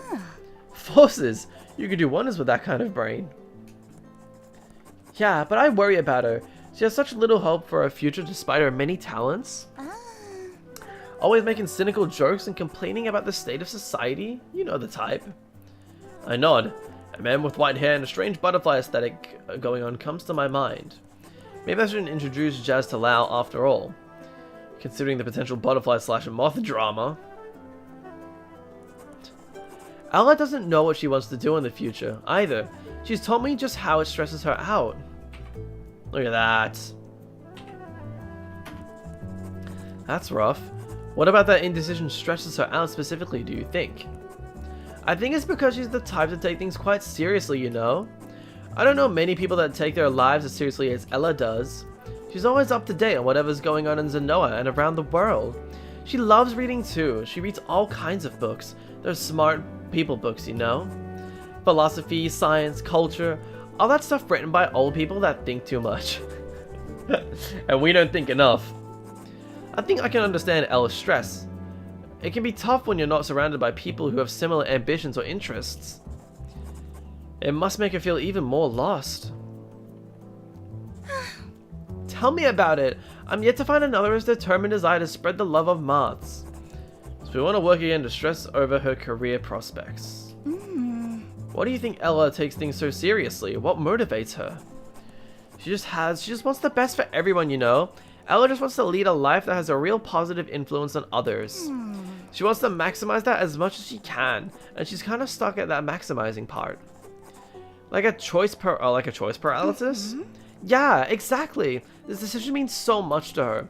Ella chose history because it's one of her many passions, but also because she needs time to think about what she really wants to pursue. She's built up this choice so much that she's convinced any answer she thinks of isn't enough. Is that the stage Ella's at right now? Yes, stars, you're good at this, Twyla. I just want Ella to know it's enough, you know? I want her to be able to think of the countless futures where she's happy. I'm sure from Ella's perspective, there are good reasons for her thinking certain futures aren't enough. Especially if she's spending all this time thinking it over. Maybe you're right, but I just wish she could feel the hope I felt back in the forest. Yeah. Hey, that's it! Huh? Oh, yeah! Jazz looks between me and the necklace, like she suddenly remembered why she's here. Describe your interaction with the Emperor Gall in the forest to me, in as much detail as you can. Describe it? Oh, I'm not really sure where to start, or if I can even begin to... Don't worry about making sense, just try to imagine yourself there again and speak from the spirit. Okay, I'll do my best to try. She takes a deep breath. Here I go, Twyla. It was like love at first sight. In the way that I knew my life was forever changed when he caught my eye. Oh, now we're focusing. I quell the part of me that's instinctively taken aback by Jazz's description. I need to believe every word she says. Elegantly fluttering towards me in hypnotic patterns, I was transfixed. I wonder if it's normal for a child, but this was different. A wonder is normal for a child.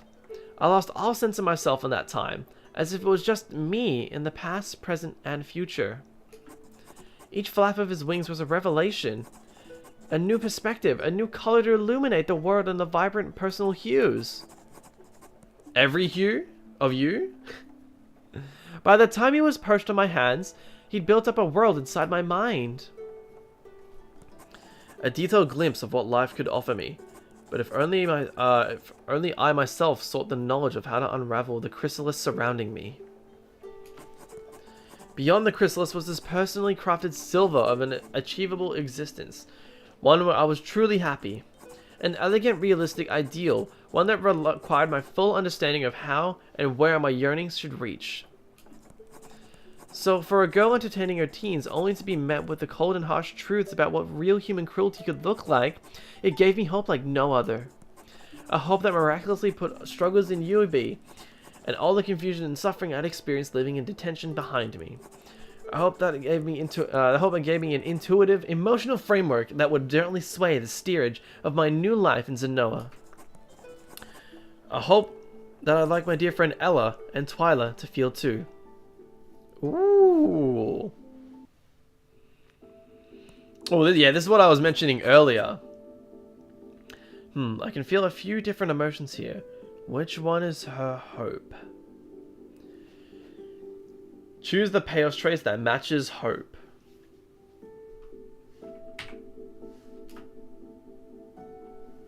Hmm.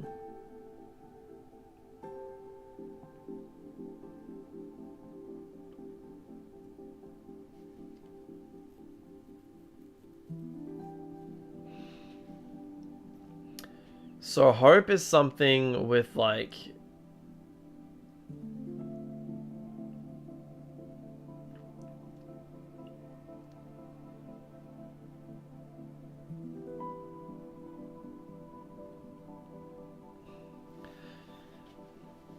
So hope is usually something that's like quite happy. Usually, like hope you get like people get drugged off of I'll bring this back. People get you know, drugged off of hope, right? Hope can drive a man insane. Something Shawshank Redemption. But then there's sort of like I wouldn't say there's any fear or anything in it. But hope could also, there's no anger in it. There's no hope, anger and hope. I guess there's a slight sadness because it's just like, it's imaginary. So I think it might be this one as the correct option.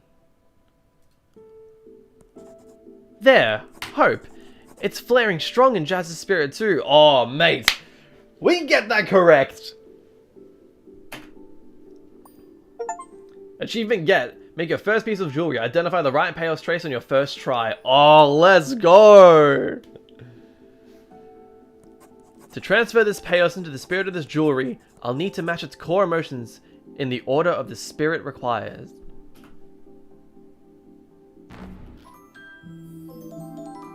Are we playing a rhythm game? Okay, so it was boom, boom, boom, boom, boom.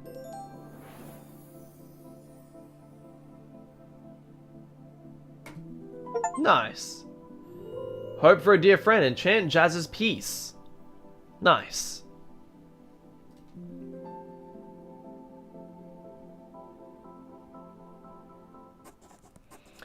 I let the unfamiliar sensations flow freely through my spirit and grip the necklace box tightly in my hands.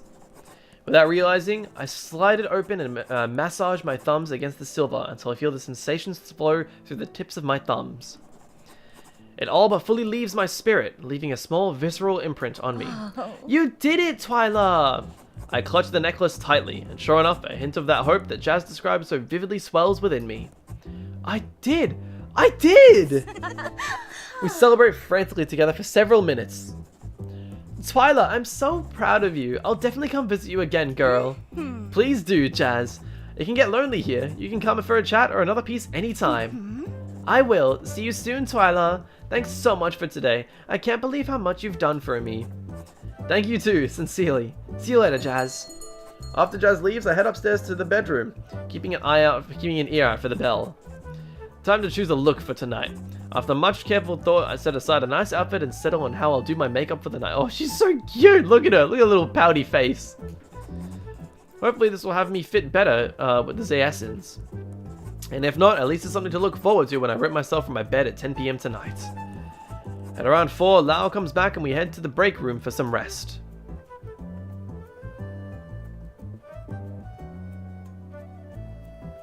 I think this is where the demo ends, so... How did it all go, Twyla? Who was your first customer? It went amazingly, honestly.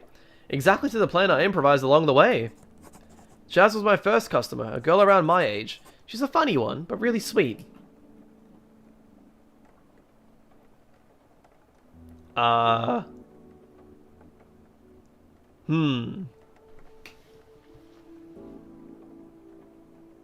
Do we tell Lao that Jazz was into him, or don't tell Lao that Jazz was into him?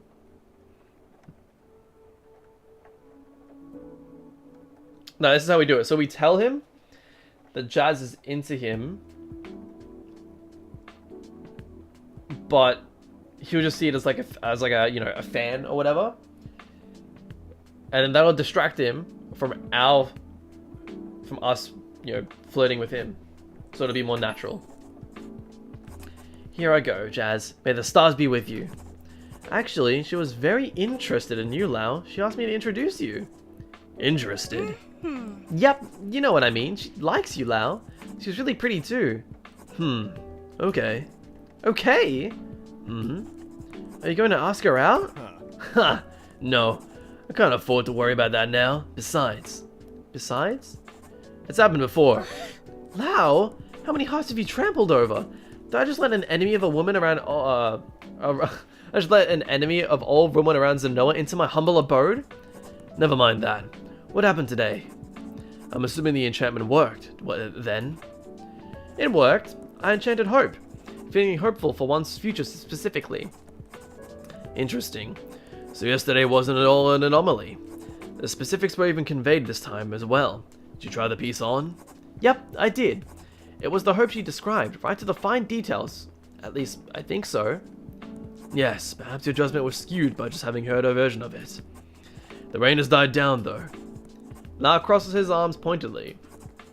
Normally I wouldn't tell you that. Maybe I shouldn't have still. How come? People are all too eager to convince themselves they'll never fall prey to their emotions again. Even if those same emotions had held a stranglehold on them mere hours earlier. As soon as the illusion of the complete control over your spirit enters a person's mind, they inevitably grow complacent, and usually very quickly too. Instead of learning from our experiences, we become convinced we're incapable of falling victim to our past struggles ever again. But I don't think anyone's ever incapable of such a thing. Even grown men cry like a newborn baby on occasion. Anyway, I digress. So what did you learn? You first, what did you do today? What did I do? You want to hear me prattle on more then? That was some pretty smart prattling you were doing just then. Go ahead. Spreading the word of your enchanting services for one. You should have a steady stream of customers in the next few days, I hope. Word should be spreading in Zayasa too. Hopefully we get a customer tonight. How exactly are you doing this? Jazz told me you were just talking loudly in the street? No. I've been talking... Nah, he's just been talking, just like walking around like, hey, this is really good jewelry store that'll enchant your emotions. No. I must have been talking to a contact. Why would talking loudly in a busy street be an effective marketing strategy? Right. You're a funny guy, Lau. So are you, Twy. Twy? Who said you could call me Twy? So what did you learn today? I learned that this whole process is made a lot smoother if you're just generally patient and friendly. Jazz opened up much more than I opened up so much more. What? Oh, Jazz opened so oh my goodness. I can't read. Jazz opened up so much the more I asked about her interest in herself. So much the more, not so much more. And eventually we naturally got to talking on about her friend and what emotion she wanted to enchant. Also, I really enjoyed getting to know her. I've always been a people person, Lau. This jewelry stuff wasn't my plan, you know. What do you mean by people person, exactly? I've always liked talking to people and learning about their lives. And I did study psychology in uni until... Right, interesting. So this work is perfect for you then. Honestly, it really does feel like it is. I'm hoping things continue like this. Happy to hear that. Happy to hear that's why. I hope I can help things continue like this. Thanks. I look to him and feel my thoughts laid bare under his piercing gaze. Yet somehow I can't begin to tell what he's thinking. Or he pulls me at me instinctively. His words are so thoughtful, my eyes so intense. Or his eyes so intense. But he's treating me like this just as a tracer, no? Eventually I'll have to move on to another case. Forces, what am I even thinking? I realize suddenly I've been staring at Lau for an inexplicably long time. Oh, she's got the hots for him! Quick, think! Say something! What else did you get up to today? You know, other than talking to your contacts? Crisis averted. Forces, I'm good. Damn, I'm good. Let's see. I had to go all the way to Cypress Beach for an outburst. There's this quicksand issue that's been going on for several days now. They weren't able to find the source until this morning. Hey, we saw that at the start of the game. Or even, it's in the glossary, isn't it? That quicksand issue. Yeah, outburst, here you go. Also, Living Spirits Forest. Forest located in Zenoa, but far from the bustle of the city. even beyond its outskirts. Within its bounds, it's believed all the forces reside in full spirits. This means they cannot possess any more Paos, so in theory, any visitor can be freely emotional without the need for their Paos possessing a force. Oh, that's cool. Due to too many visitors disturbing the forest residents, public access was prohibited. Yes, we're aware of that. U-tining is the process of Zenoan or Zayesin synchronizing their schedule with that of another country, uniting their routines. U-tining was traditionally done yearly by Zenoans and Zayesins on Union Day, when the two countries would celebrate a joint festival and travel between the two would be common. Gradually, Union Day has become significantly less celebrated, meaning many Zenoans and Zayesins have never U-tined before in their lives. And then UB. For this reason and many others... Oh, hang on, sorry. Its collectivist culture differs quite drastically from Zenoa's more individualist society, and much of its Paos response relies upon this order and structure, as its people find solace in being a part of a small and well-oiled machine. For this reason, and many others, Ubians and Zenoans commonly migrate from their home country to the other, as doing so provides a familiar city environment with a fresh cultural experience. Colloquially, Ubians often refer to themselves as Ubis. Then we got Jazz, a cute but funny mother-loving sweetheart, and hopefully my new friend. Jazz was the first customer, and I couldn't have asked for anyone more welcoming. I made her a necklace, and together we enchanted it with hope, using the hope she felt when visiting the Living Springs forest as a kid. Jazz's uni friend, Ella, as the recipient of the necklace I made for her. Jazz and I enchanted it with hope, as Ella is uncertain and anxious about her future, and fears she can't live up to all that she feels is required of her. Nice.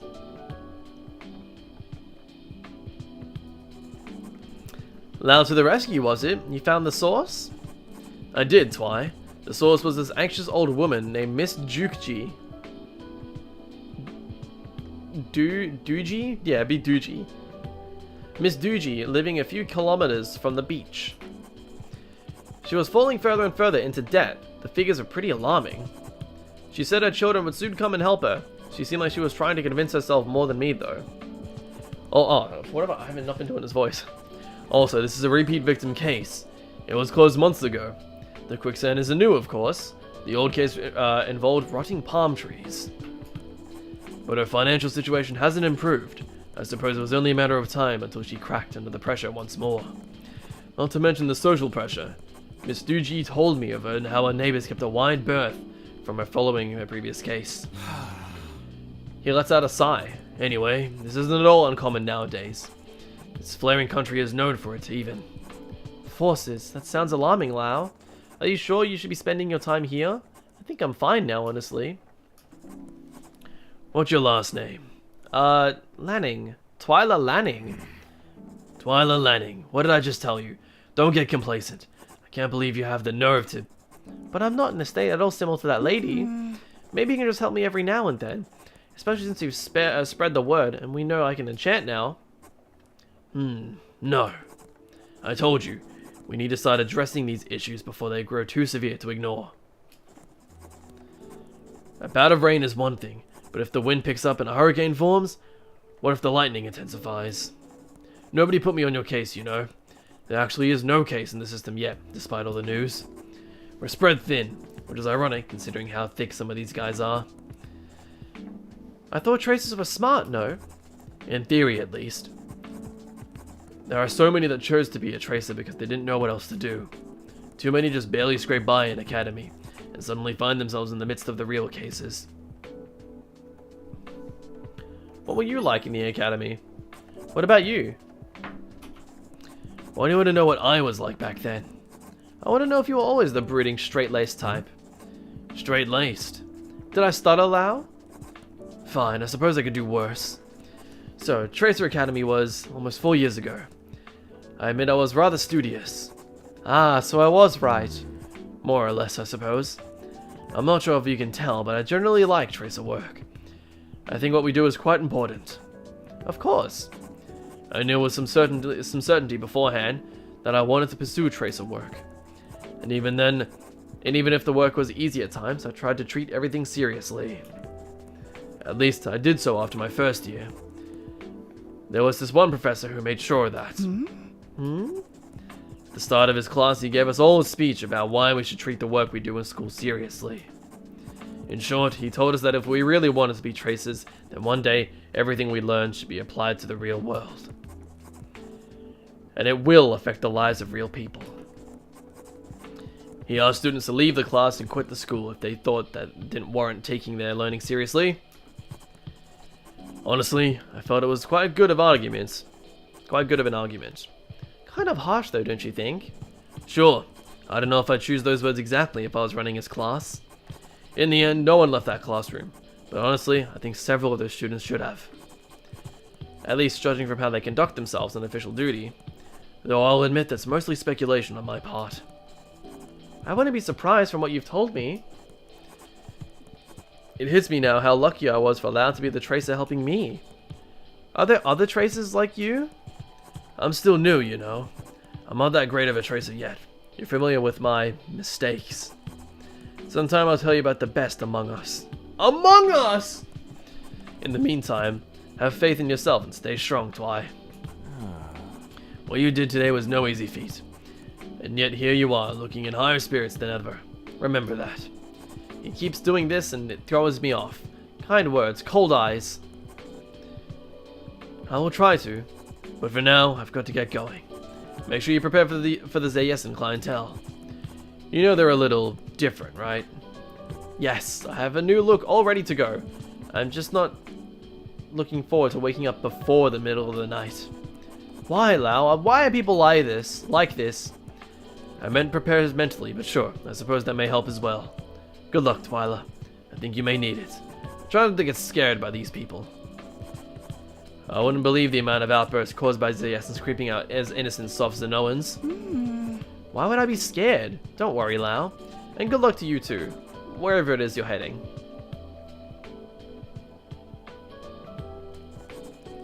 There's only a couple hours I have until I have to rest up for the night shift. So I put the clothes on and spend the next couple hours fixing things up around the store.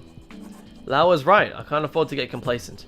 I should try to get my life in order as much as I can whilst I'm feeling well. Oh, she's so cute. I love this little chibi art style of her.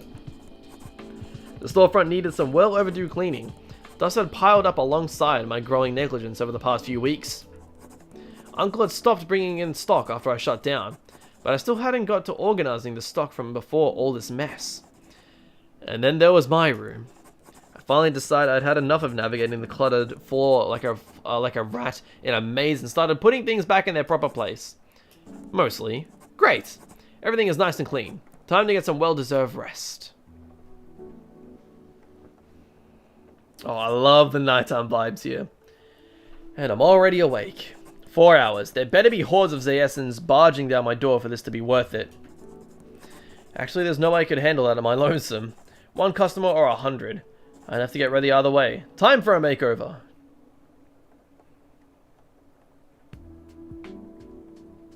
Oh my goodness, we go goth? Little girl. I bolt to the front, but there's nothing there. Yo, look at her. Oh my goodness. She's looking nice. Forces. Maybe I should make some changes to the sleep schedule if I'm going to be U-turning daily from now on. Little girl. Ah! Hello, it's just me, little girl. Where are you? Boo. Ah! How under the forces did you get in here? Thunder roars not far from us. I take a deep, shaky breath in, trying to piece together any composure that remains. With these long, spindly legs of mine, of course, little girl. Why do you ask us such foolish questions? Stars, this woman! Please, miss, could you refrain from doing that again? I don't want to cause an outburst. Outburst? How droll these overcity vermin are, with their infantile fears. Infantile? How do you genius undercity folk not risk chaos then? Don't be mistaken, I do not fear myself for a genius, darling. Nor do I think you a fool, not yet at least. I am merely unaccustomed to your people's, how should I say, quaint practices. But I assure you I am not so different from yourself. I'm sure you know why, little girl. Perhaps deep inside of you there is a voice that tells you the simple fact. The simple fact is that this life of ours... Oh, how is all so utterly meaningless. Ha! How amusing, that eye-opening little factoid. Lau was right, I am scared. She's completely lost it. Marbles, bananas, nuts, coconuts even. She's lost them all. Why fear what has no meaning? Don't you think, little girl? No, and can we stop shouting, please? I just woke up, miss. Maribel. Call me Maribel. But my full name is Maribel Anastasia Frivolova. At least during this phase of the moon. What the actual It's high time, my petite petunia, and you make me a dainty little ring. Hey, Janelli and Graf, what's up? Voice acting on point? Hey, thank you. I appreciate that. But not too dainty, for it is for my husband after all. You know how these men can be. They won't so much as put on an apron unless... Ring. Got it. Come back in a few. Bye. A few what, little jeweler girl? Girl? Do you fear me, girl? God damn. Okay, she's definitely a gold person.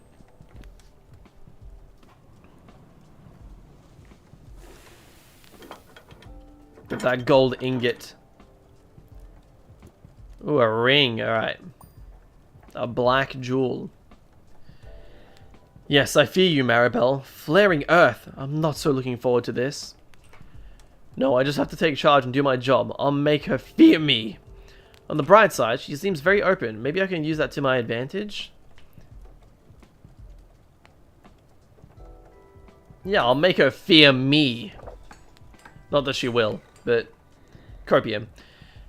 She had to be the first Zayesin, huh? They're not usually that strange, right? I got unlucky, so what? If she plays any more tricks on me, I'm kicking her out. It must be a front. She's hiding something for sure. Probably. I've been putting a lot of faith in Lau. I'd have never opened Zayeso on my own. Opened to Zayeso on my own. He's been trustworthy so far. I'll keep my wits about me. I don't know him that well. I reckon I still have a lot to learn about him, even after our chat last night.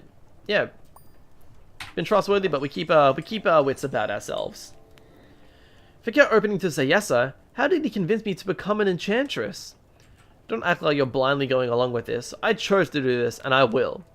He treats me like a student, but Sensei, I'll surpass you one day. Just you wait. Oh, I love how playful she is.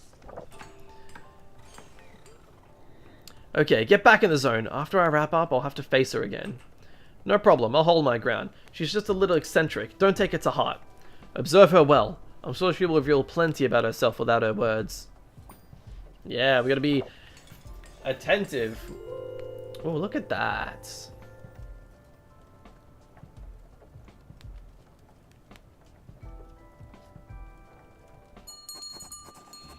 Just as I'm packing the jewelry, a dark figure slinks past the corner of my vision. I curse under my breath. She's not getting me this time. I finished your piece, Maribel. You can come out of the shadows now. Oh, your weak disposition has made you more vigilant, is it? Excuse me? Ah, disregard that impetuous comment of mine, dear Twyla. Did I ever tell her my name? Let us move on. Show me the shiny little fruit of your labor. I opened the ring box and presented to her. Oh my, your youthful features belie your experience, my little duckling. How intriguing. No, there's a typo! Oh, no! I can't help but chuckle, and some tension releases from my shoulders. But I hear you possess another talent worthy of more intrigue. Do tell me, is it true? You can enchant jewelry? Yep, that's right. I can transfer the energy from an emotion of your choice into this ring. She was definitely a bit odd, but perhaps my fears were misplaced. Excellent! You really are one delicious meal I've been craving. Yeah, never mind. Right, so you'll need to tell me. Yes? I've heard from my people below. Simply speak your story with true conviction and the witch will capture your heart. What? I'm not a witch! And I don't capture hearts! Of course not, but you cannot expect a Zayesan bartender to tell tales free of embellishment. So that's how she heard of me. I wonder if she and her husband frequent bars. Maybe that'll lead somewhere. Or maybe not. Zayesa does have a much stronger drinking culture after all. Yeah, they drink away all their, like, problems so that they don't feel negative emotion. Listen, darling, why not embrace the title of the witch? I feel witch is not evil, green, and wrinkly, but powerful, mysterious, and seductive. Seductive? I believe that is what I said. Okay, but still, I wouldn't say I'm powerful. What a coy girl. Here, listen to this and tell me, does it not exude power? Legends tell of a witch that can coax out your innermost feelings with nothing but a sharp mind and a silver tongue. Well, when she says it like that... maybe I don't mind a bit of Zayesan embellishment after all. And I guess being a witch doesn't sound that bad. Perfect! Then I will speak your legend and make you Undercity's shining star. So choose, Twyla, which witchy name befits the witchy dame? I can be the Witch of Jewels. No. The Witch of Zenoa. No, not that either. The Witch from Above. Twilight Witch. Forget witch. Call me the Enchantress. Ooh! How about we keep him simple and forget the witch part? Just call me the Enchantress. Ah, a woman of elegance. Sometimes simplicity itself possesses a certain complexity. Twyla, my Enchantress.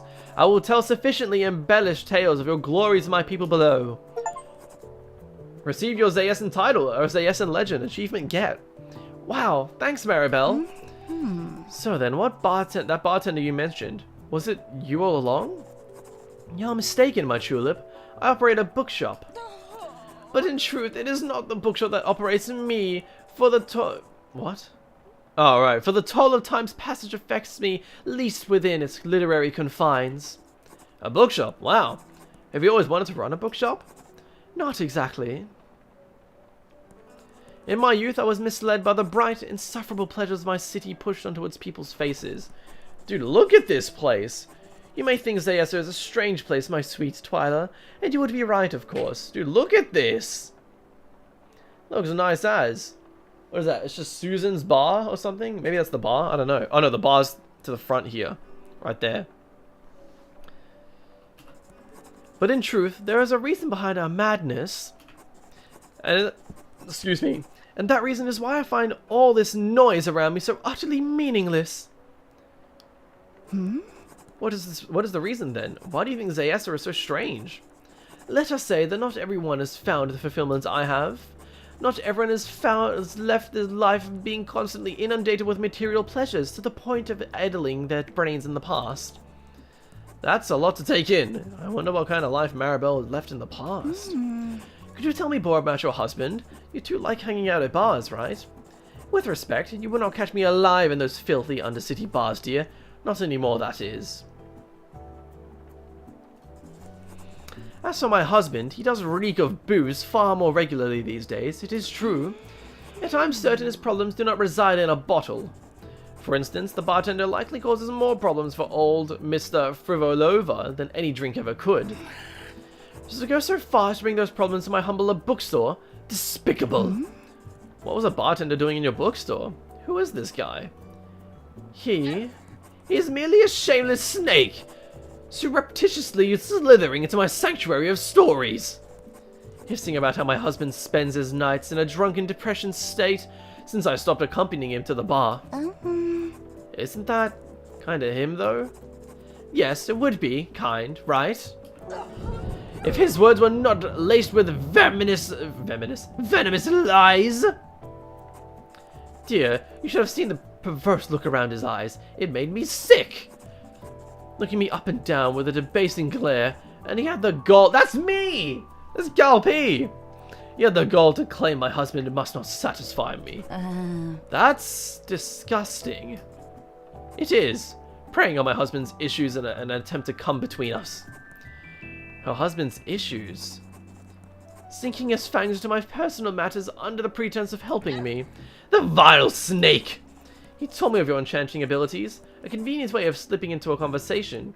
You know how bartenders are. I'm not sure that I do. It seems odd for this guy to go all the way to your bookstore for this. It must be different in Zenoa, then. These AS bartenders barely even tend to their bars. Instead, they tend to secrets, gossip, and dirt. They absorb information and use it to lure in their nosy clientele. Can you imagine dedicating your livelihood to such nonsensical pursuits? Why don't they just serve drinks like normal bartenders? Ah, well first let me tell you a teensy bit more about this little world of ours and yours below. Or rather below yours. You see, years ago, the powers that be in Zayesa decided that they would benefit from being just slightly meddlesome. Taking inspiration from their once stoic brethren above, they began to giggle mischievously upon realizing just how much they could control. Ordinary gambling should be illegal, they decided, but let's make betting on bar fights a part of the Good Samaritan's daily routine. Hehe, let's limit how much people can drink. Serving, selling, possession, or consumption of alcohol will now be limited to 4 standard drinks. Damn, I paid good money to see Maribel do a stand-up comedy routine. Psychedies were fun and all, but you can only do 1 sheet. Oh. And just what was the purpose of all this meddling, my dear Twyla? Huh? Me? Unless you have a small baby Twyla in that pouch of yours, yes? Can you ascertain... little baby Twyla in the pouch. Can you ascertain the purpose of this meddling from the Zayesan state? So people don't ruin their enjoyment? Trick question, there is no purpose? So people don't ruin their... Hang on. Can you ascertain the purpose of this meddling from the Zayesan states?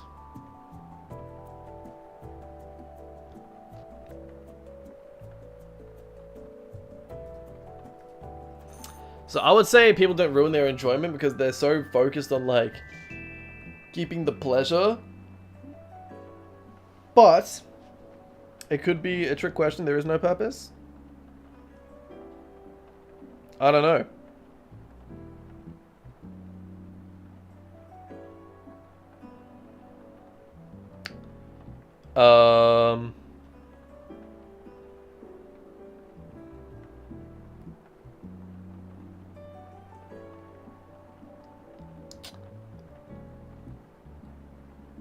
Let's not read into it. Let's go with my gut.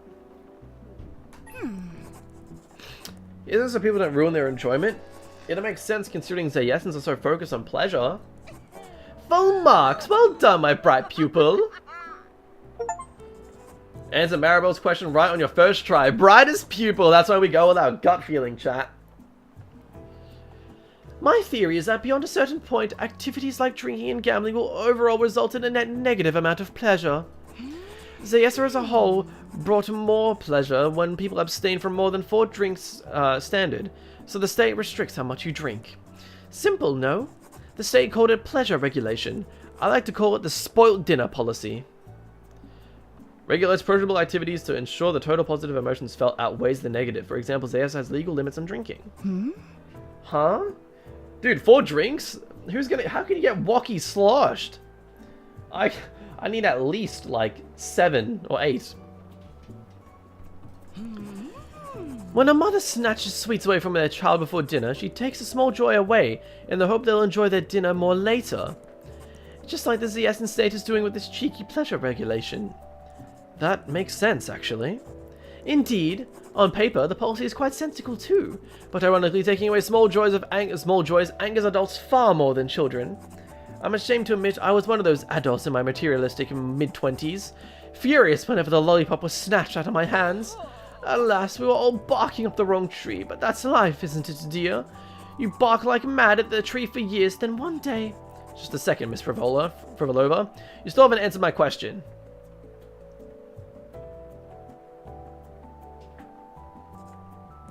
Eh? You have asked me a question? Yes, why do bartenders in Zayesa not stick to serving drinks? Isn't it normal for bars to limit how much patrons drink anyway? And what are they trying to achieve with all the information they gather? A good question, Twyla, but I'm afraid it has a trite answer. After all, every one of those charlatans chase the same lover. Money. With her glistening green skin, rectangular body, and luscious papery texture. Or perhaps, in her modern form, she has the central curvature of numbers on a digital... Maribel. Forgive me, but what are you even talking about? No, I shall not forgive you. What are you talking about, Missy? You have not even ventured past the naive confines of Zenoa, have you? No. Do I suggest you heed my word? Many Zayessans lavish money as if it was some kind of ambrosia. Greedily rampaging through life with a reckless disregard for their bodies, relations, life, ethics, you name it. But it is not the root of nonsensical collective Zayessan hive mind. I have to pivot back towards her bartender discussion. This might prove relevant, but she hasn't even mentioned her husband yet. Right, but... And yes, I do remember your question. Those bartenders, you see, how should I describe them? In short, dear, it is like this. They are deceitful fools, the lot of them! And in fact, I'm not talking about the bartenders only. No, it is all of them! All the frenzied Zayessan scoundrels with their eyes hungrily eyeing the next shot of dopamine. Even that fool husband of mine. Even a husband? Hold on, can we go back 5 tangents or so? This bartender, he lied about your husband being in a drunken depression? Yes! Of course he lied! Do you not hear me, girl? What is the matter with all these incessant questions? Bartender this, husband that? Whatever happened to polite, respectful discussion? I was a fool to believe those kind, innocent eyes of yours. Do they believe a reckless inconsideration of basic... I closed my eyes and drowned out her words, taking a deep breath. I don't know where this all came from, but her anger seems genuine too. Perhaps I hit a nerve. I need to stop this before there's a repeated situation with Lewis, but maybe I can spin this around. I steel myself, mustering some hidden resolve. Explore her anger towards Zayessa's materialism. What happened to why fear what has no meaning? Your anger suggests you're concerned by all the materialism around you. Anger, you're right. It appears I'm running low on composure. Haha, you are the perceptive type, aren't you, my sweet? You see, the vast majority of Zayessans are not as fortunate as me. They live thoroughly unfulfilling lives. Of that I have no doubt. Trapped in the prisons of their ceaseless cycles of indulgence. Cycles? Prisons? Yes, they're hedonic cycles. They're prisoners of pleasure. The tendency of one to become desensitized to pleasures as expectations grow, causing a constant pursuit of increasing pleasure. Interesting. Okay.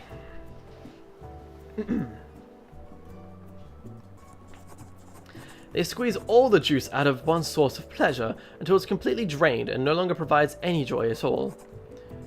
Oh, right. And then they move into another kind of pleasure, until that's no longer satisfying, and so on. Exactly, and so on and so on. Ad infinitum, it never ends.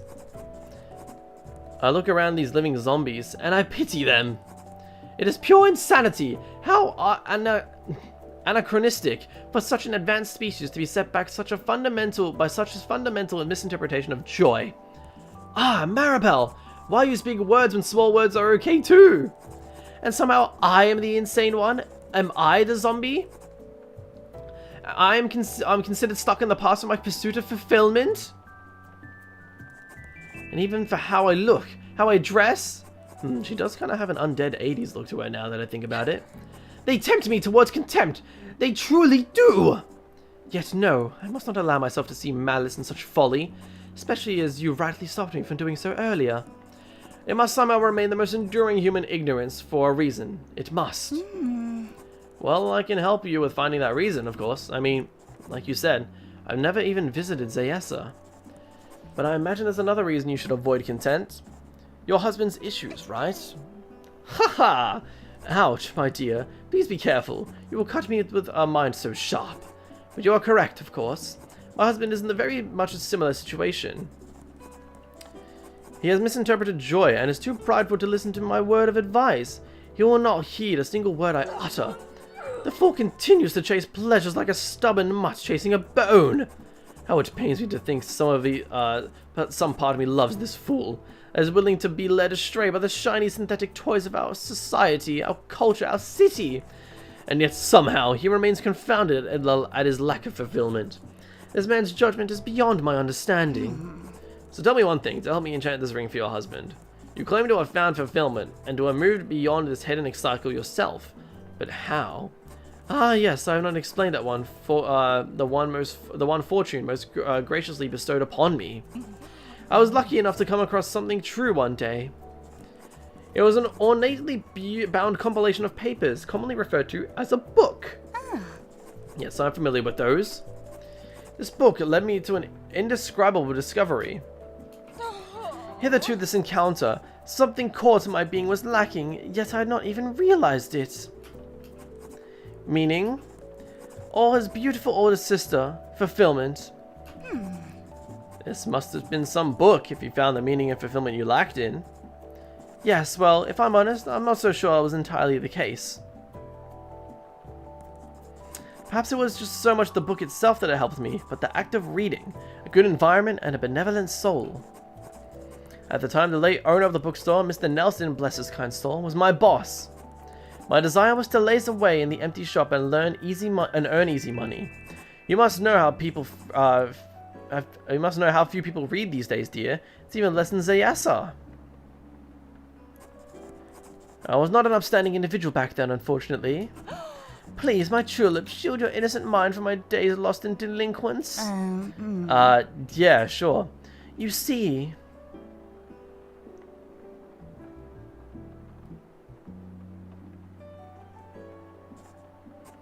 No, I cannot bring myself to say it. Such sacrilege behavior and such esteemed dwelling. Oh, how I would as a swine. You must say it. After all, if you tell me your past sacrilege behaviors, I can help your husband move past his own. Fair point. What a convincing, conniving little conversationalist you are. You see, I would regularly show up to his bookstore, significantly intoxicated. So pissed I often could barely walk straight. Oh. Yes, I knew I could take advantage of the store's lack of business, so I did. Yet I was not aware how shrewd Mr. Old Nelson was. The patient man easily noticed my disheveled state, and rather than fire me, he began asking more of me. One night he had me out the shop's front, as drunk as a sailor, slurring out a sales pitch for our recent bestseller, A Leafless Dream. This will not do, as the old man said to me afterwards, shaking his head thoroughly and muttering to himself. That was it, I thought. My drunkenness had lost me the job, which, despite my behavior, I sorely needed. Here's the issue, Maribel, Old Nelson told me. You need to know this book well to sell it. Ha! I like this Nelson guy. As do I. So the man tasked me with reading this massive fantasy book, and of course I had no interest in actually doing so. But Mr. Nelson knew when I lied about reading it, no amount of online summaries would suffice. So eventually I was pushed to actually reading the damn thing, and by forces did I find it difficult to read. Dude, this just looks like Link, or like Zelda. That's so funny. A lifeless dream that was a sprawling fantasy story about this young girl called Izzy. The story of her fight against oppressive demon rulers that sought to burn down the forest of her elven kind. Being thrown into a world with rich and lore and complex world building was incredibly foreign to me back then. I pushed myself to slog through the pages. It was tiresome, painful even though every page was a chore. But I told myself the job was worth it. I suppose I should be thankful that my money-hungry frenzy gave me something worthwhile in the end. Strangely, I found myself enjoying being grilled by old Nelson walking upon to the store. I had an answer to his every question. If I was rewarding, seeing him grin at my newfound understanding of this fantastical world and the nuanced conflict between the elves and the demons. But it wasn't until I finally finished the novel that it hit me. Upon reading the last word, I felt something powerful swell within me, a joy like no other I had experienced. I had finally done it! I had overcome all the trials and succeeded in reading back this epic brick of a book. I had conquered my own demons. And surprisingly, I felt grateful to have experienced such an enticing story from start to finish. Grateful to witness Izzy grow and be a part of her adventure. That's very wholesome of you, Maribel. I must admit you are right, it is. I found myself thinking of the book constantly and feeling everything as it gave me once before. Every time I saw the cover in store, I felt that unbridled joy and the wondrous pull of Izzy's adventure once more. And every time I left the bookstore, I returned to the streets of Zayesa, or my thankless corporate job. I missed that feeling. Naturally, I began to move towards this newfound conception of joy in my life, and soon my priorities followed in accordance. Yet, even this joy began to lose its luster after a few years. Not all books are equally brilliant, and there was only so many others like a leafless dream that could feel the emptiness within me. Gradually, I began to realize that there is very, very little in this world that contains any meaning whatsoever. Wow, that took a dark turn very quickly. Absolutely nothing is truly rich with meaning. Really? Nothing? Correct. Look, answer me this. What does it matter if I accidentally trip over and smash a window in my apartment? What? How would that even happen? What kind of question? I asked for an answer from you. No more questions.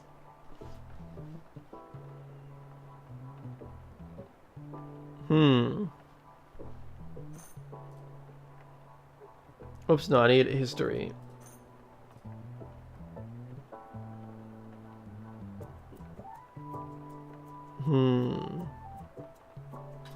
Whoops. Okay, we're good.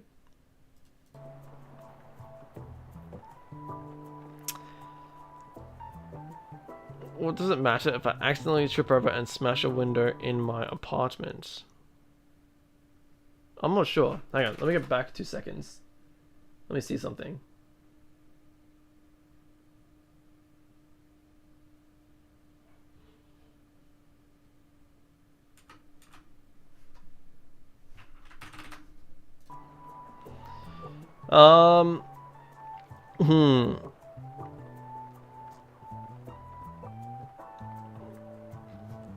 I guess. Of course it matters. You need to fix the window. I guess it is a pretty big deal. You need to fix that window and... Yes, of course I have to fix my window. I cannot have this thieving infantile delinquents break into my home after all. Zayasa sounds like a scary place. And yet, this issue we've burdened ourselves with is perhaps even more infantile than delinquents. Think, this is just the one window of my small apartment, which is just one piece of the residence of many, many thousands in Zayasa, which in turn is only a small piece of a much larger continent. Continents? Yeah. Which again is only a fraction of this much larger planet of ours. Even this very planet is a speck of dust in comparison to the billions of stars, galaxies, and other space-like contraptions out there. And yet, we still stress about how much we need to repair that smashed window, right? Exactly! It is utter nonsense! That gradual realization was my calling towards nihilism. I began to feel the weight of the life's meaningless. And yet foolishly, the notion depressed me for some time. I could not seem to shake it. Wait, can I check options real quick? Okay, let's do auto mode slow. How does that go? Until then, I let the negativity devolve beyond the negative. I realized that if such meaningless was indeed the state of reality, I may as well enjoy whatever futile fruits I had on offer. After all, if everything is meaningless, then what is there to do other than try to be happy? And I envisioned that in the moment, a venture that would bring about a more deeply rooted joy, sharing my newfound love of books. And so I took on more responsibility in the bookstore and put in as much effort as I could into helping our customers find that love too. Stuck in the Zayasan way of life, such a simple, fulfilling joy had never even crossed my mind before. But this lifestyle was tough. I often questioned why I put myself through such suffering during those early mornings. But at the end of every day, I would look back and feel a slight contentedness with myself that I was not accustomed to. So eventually, I left the corporate life behind and leapt wholeheartedly into this pursuit. And that was it. From then on, a liberating, relentless optimism overwhelmed every depressing, nihilistic thought that came across my mind. Oh, really? Of course not. Ah, if only such a thing could be so simple, but I try to aspire towards that ideal at the very least.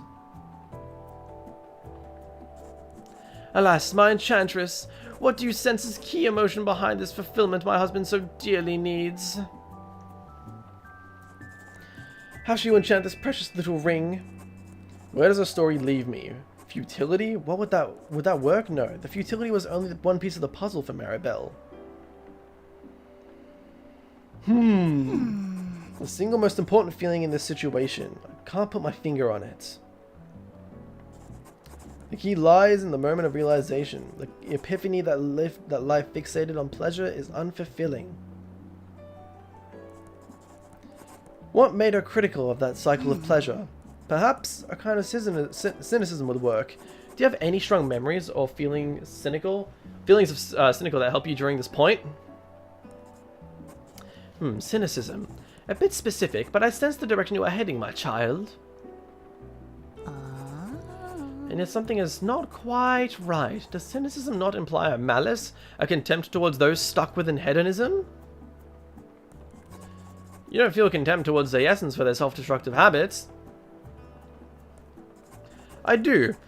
Yet I don't think it's part of what makes this optimistic nihilism help me. Yes, that makes sense. Again, you are very close, dear. But contempt is not what led me to seek fulfillment. What do I do? Think, Twilight, think. What could possibly be the key here to pull someone away from pleasure and towards lasting fulfillment? What could it be? I search my mind desperately, Maribel's expecting gaze lingering above me.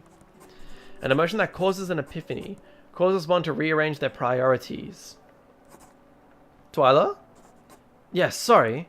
I just need a second to think. Think to your heart's content, then. I will take a page out of Mr. Nelson's book and muster some patience. Think. Think! Nothing. I have nothing. This is so beyond me. Nihilism? Hedonic cycle? This is all too much. It never even came across my mind. What happens if I falter at this point? I close my eyes in an attempt to focus. But it is in vain. My mind continues to scramble helplessly between all the information Maribel has thrown towards me. I'm helpless. A whisper in my ear beckons me to give up. Don't waste any more of our time. Just accept it. You failed. Why are you still trying? The intrusive thoughts. Don't let them win. Don't let them win! Immediately, in an agonizing familiar junction between the hallways of my mind, a light flickers on. Eureka moment?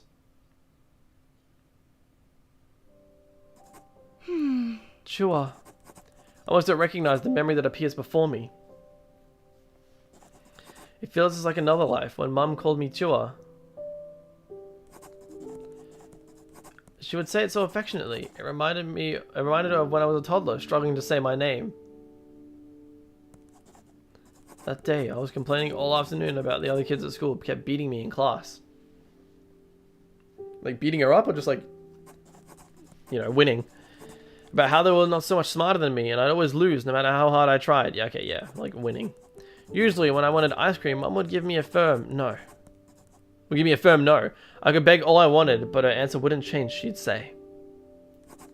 But that day, as we sat in the car after a full hour of grocery shopping, she whipped my favorite kind of icy pole from her bag. Her eyes twinkled as she said something. To this day, I have kept it stored away in the depths of my mind. Chua, I would rather you try your best and fail than succeed without trying at all. Aww, how sweet. Mum, how could I just leave? No, focus. I will not falter just yet. Think. Or perhaps like in Jazz's case, the answer lies in the customer. Oh, how could I be so stupid? Of course it's that simple. Maribel? Oui, I am Maribel. Tell me, what was the exact moment you were able to break out of that personal position of pleasure when you found yourself stuck within? Ah, that would be... Oh, yes! It was the day I left the corporate life behind for good! Okay, hit me. I believe this is what I'll need to enchant your piece. So I want the whole story. Don't spare me any details. As you wish. Then, you must know beforehand, in my early years I'd idolized wealth to the extreme. Perhaps even more than the average unit of undercity rodents. I yearned to enter the corporate rat race and climb up the ranks. I was desperate to secure myself a lavish, indulgent lifestyle. But a huge sprawling mansion, a luxury car, the most expensive clothes that I could get my hands on, all of that. But from my early teens, I had my sights set on a grand ambition. I would become a CEO. A disposable army of workers would be under my influence, and all their efforts would secure my wealth. As you can tell, I was not the most pleasant child at school. Right. I don't feel any sympathy for the slimy rascal of a child I was. Yet I can see how my mother's narcissism and general negligence has affected me.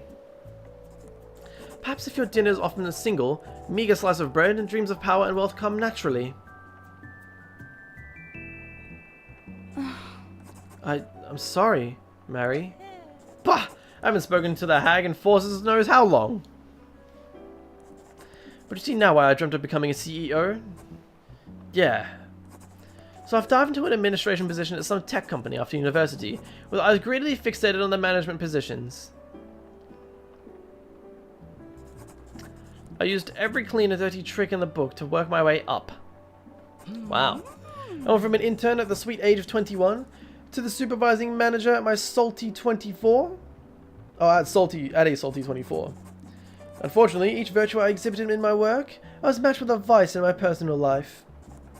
I spent lavishly indulging in cigarettes, psychedelics, booze, but now I've told you of my days of hedonism. So I had to work old jobs during the season, during the weekends and evenings to support this foolish lifestyle, which eventually led to Mr. Nelson's bookstore and the beginning of my redemption. It had been around a year working weekends at Mr. Nelson's, and many more vying for the same elusive position on the road CEO. Regional manager. And one day in my mid-30s, after we completed a large marketing project I oversaw, my moment came. I was offered the position. Did you enjoy this lifestyle? I don't understand how you could keep at such a pace for so long. Yes, if there was one true enjoyment, I'm finding it difficult to identify in hindsight.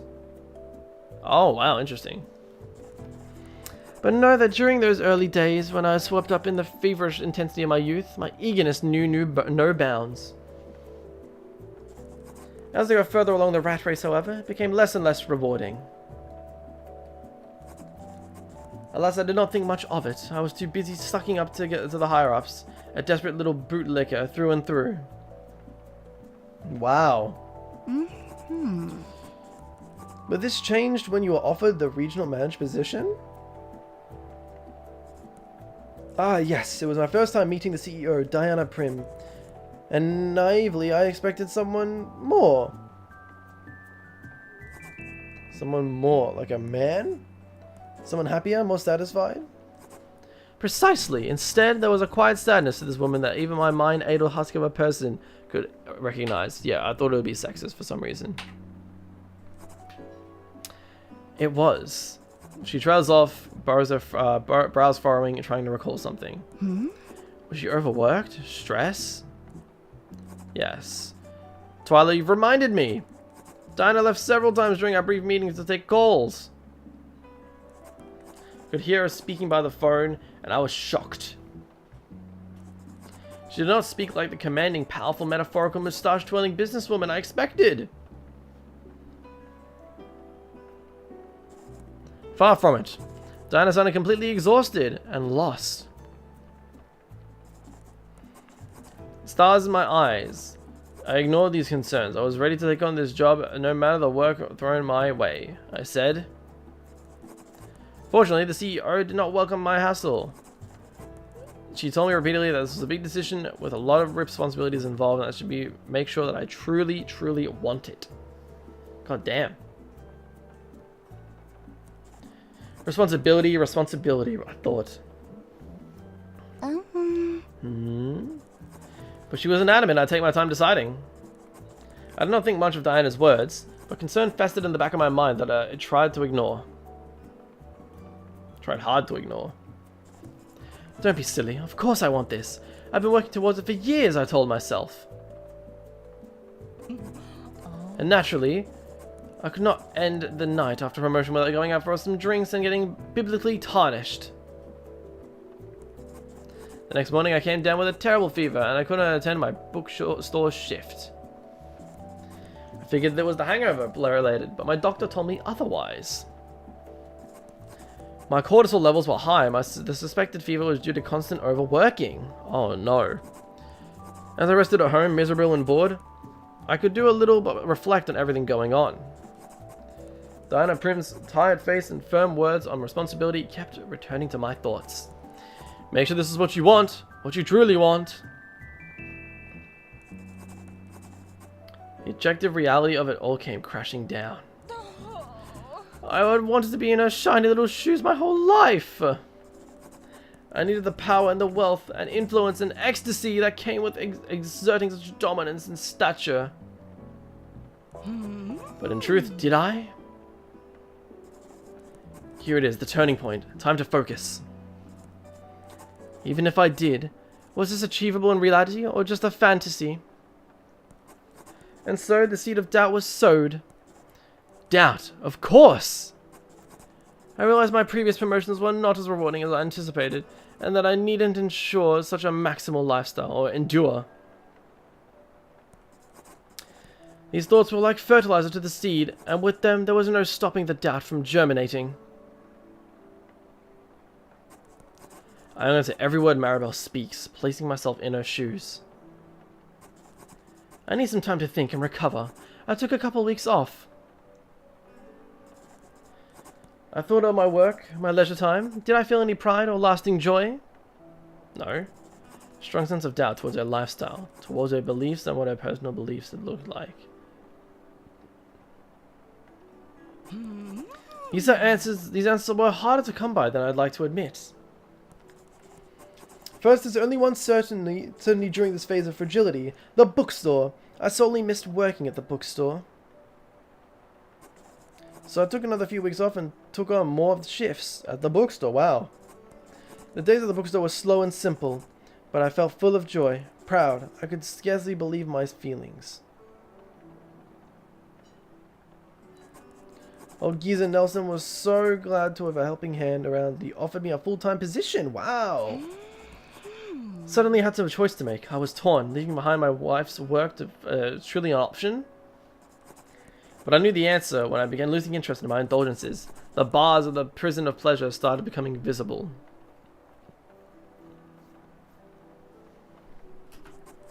And for the very first time, I realized just how shallow I was as a person.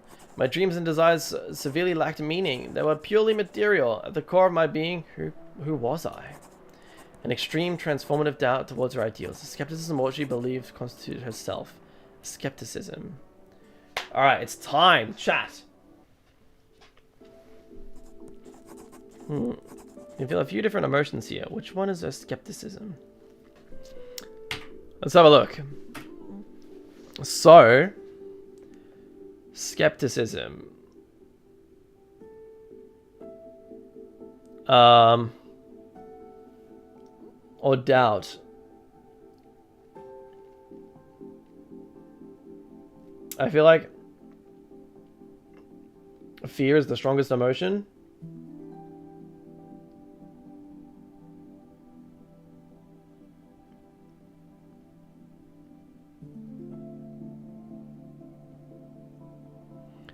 Followed by... Oops. So, fear... Yeah, fear would be strongest, I think. Skepticism. Doubt something is skeptical. Could be angry. I don't know.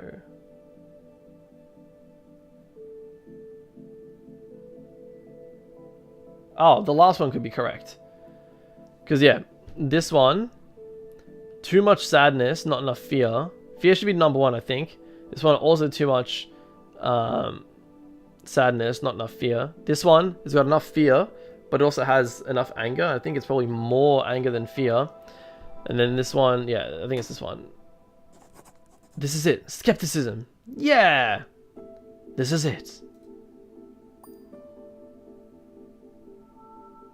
Woo!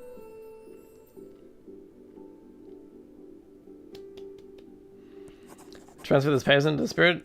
I'll need to match its core emotion in the order of the spirits.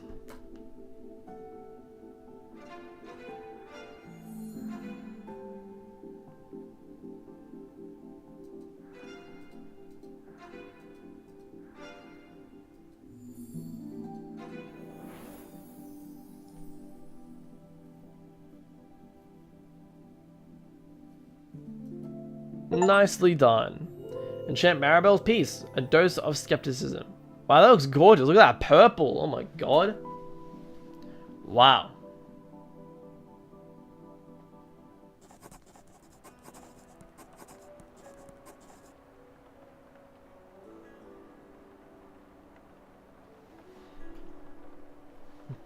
Hey, good morning, Arshan. I clutch the ring box tightly and welcome Maribel's skepticism into my spirit and direct it through my fingertips. My fingertips tingle with a frenetic energy and I exhale. Finally, the skepticism is all but fully exists in my spirit, leaving a small visual imprint on me. Gradually, I left that hidden hedonic prison. One lanky limited time and then faced the noise. After 15 long, tireless years, I strolled into the CEO's office, rejected my promotion, and resigned on the spot. Forces, what a story, Mari. That's just radiant. Next year, I was able to enchant your ring with skepticism. A skepticism towards one's belief of what gives their life joy. Ah, stars, aren't you wise beyond your years? It's perfect. Skepticism is exactly it. I just say, I scarcely notice a thing. Enchantress, you have blessed us once more. Sorry it took me so long. I'm still new to this, you see. Nonsense, girl. You have such a clear talent, and not just in your conduit abilities. That was an experience, quite therapeutic even. Forces know I've learned more about myself through this discussion than any book has ever taught me. And I thought I blundered terribly. That's some high praise. Oh, and I thought I'd blundered terribly. That's high praise. That's so great to hear, Maribel. But I should head back to town to the Undercity. Zayasa must hear of your prowess. Let us hope this ring and my husband get along nicely. I hope so too. See you later, Maribel. It's finally done. The first day is done. So tired. And close up. Even though I should be open a couple more hours. Whatever. I'm not dealing with another customer. Finally, it's only for a few hours, but sleep is sleep. Oh, look, she's so cute. Start to feel sick thinking of waking up in 5 hours and doing this all again. No, stop. Stop, stop, stop.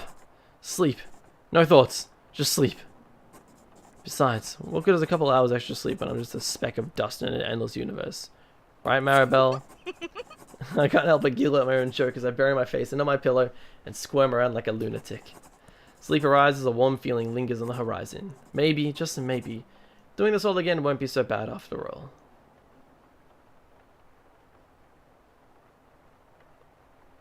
Alright, quick save down here. Beautiful. Alright, well, chat, I think that might be a good spot to end things off for today. It's a good 2.5 hour. Do we see anything? Oh, pleasure regulation. Despite these intentions, many Zayasans find it easy to disobey these regulations, especially due to how difficult they are to enforce. Outbursts that counters the beneficial effects. Yep. Okay, cool. Head into 6th cycle. Treadmill refers to the tendency for people to become desensitized. They again become desensitized as the desire grows. Okay, desensitized to pleasure. Interesting. It's closely related to the paradox of hedonism, which refers to the difficulty of achieving happiness or pleasure when actively pursuing it. Instead, many find that happiness comes about most when people are not anticipated or not pursued. Interesting. And then Mrs. Doogie, old lady living by the beach who has run into a staggeringly large debt as her spirit sinking into anxiety. She was the source of an outburst, where it becomes quicksand. Maribel, a wildly anachronistic, unpredictable, and strangely tender middle-aged woman. My first day as a customer and wake-up call for me to expect the absolute unexpected of anyone from that flaring undercity. I made her a ring for her husband and enchanted it with skepticism, as she felt her husband needed most was the disbelief she'd been grown to feel towards materialism so deeply ingrained into Zayasa and its people. And Mr. Nelson, the owner of the bookstore Maribel used to work at back in the days of materialism. Push Maribel to become familiar with the book A Leafless Dream, igniting her love for reading and her journey towards a more fulfilling life. Damn, that's good though. Alright. So it should be safe. We can quit to the menu. We can have a look. Can I look at the chapter replay? Yeah, so now we're up to chapter 3. Damn. So what, the 2.5 hours for 2 chapters? Nice, I like it. But yeah, that's going to be it for now, chat. Thank you all for coming out. If you have enjoyed the stream, be sure to hit the like button down below. Really do appreciate it. And if you want to support the game, check it out for yourselves. Be sure to scan the QR code on the top left corner over there. Yeah, scan the code. You can get 10% off the game. And that's good. It helps support indie devs, a small Australian company here in the land of Down Under. But no, thank you all for coming out. I really do appreciate it. If you do want to see more catching, I'll probably be streaming more of this next week, same time, same place, on the Saturday. So I look forward to that. And with that being said, check out the links in the description, my Discord, Twitter, subscribe to the channel, and I'll catch you guys next week for more Every Hue of You. Thanks all for watching. I'll catch you in the next stream. Take care.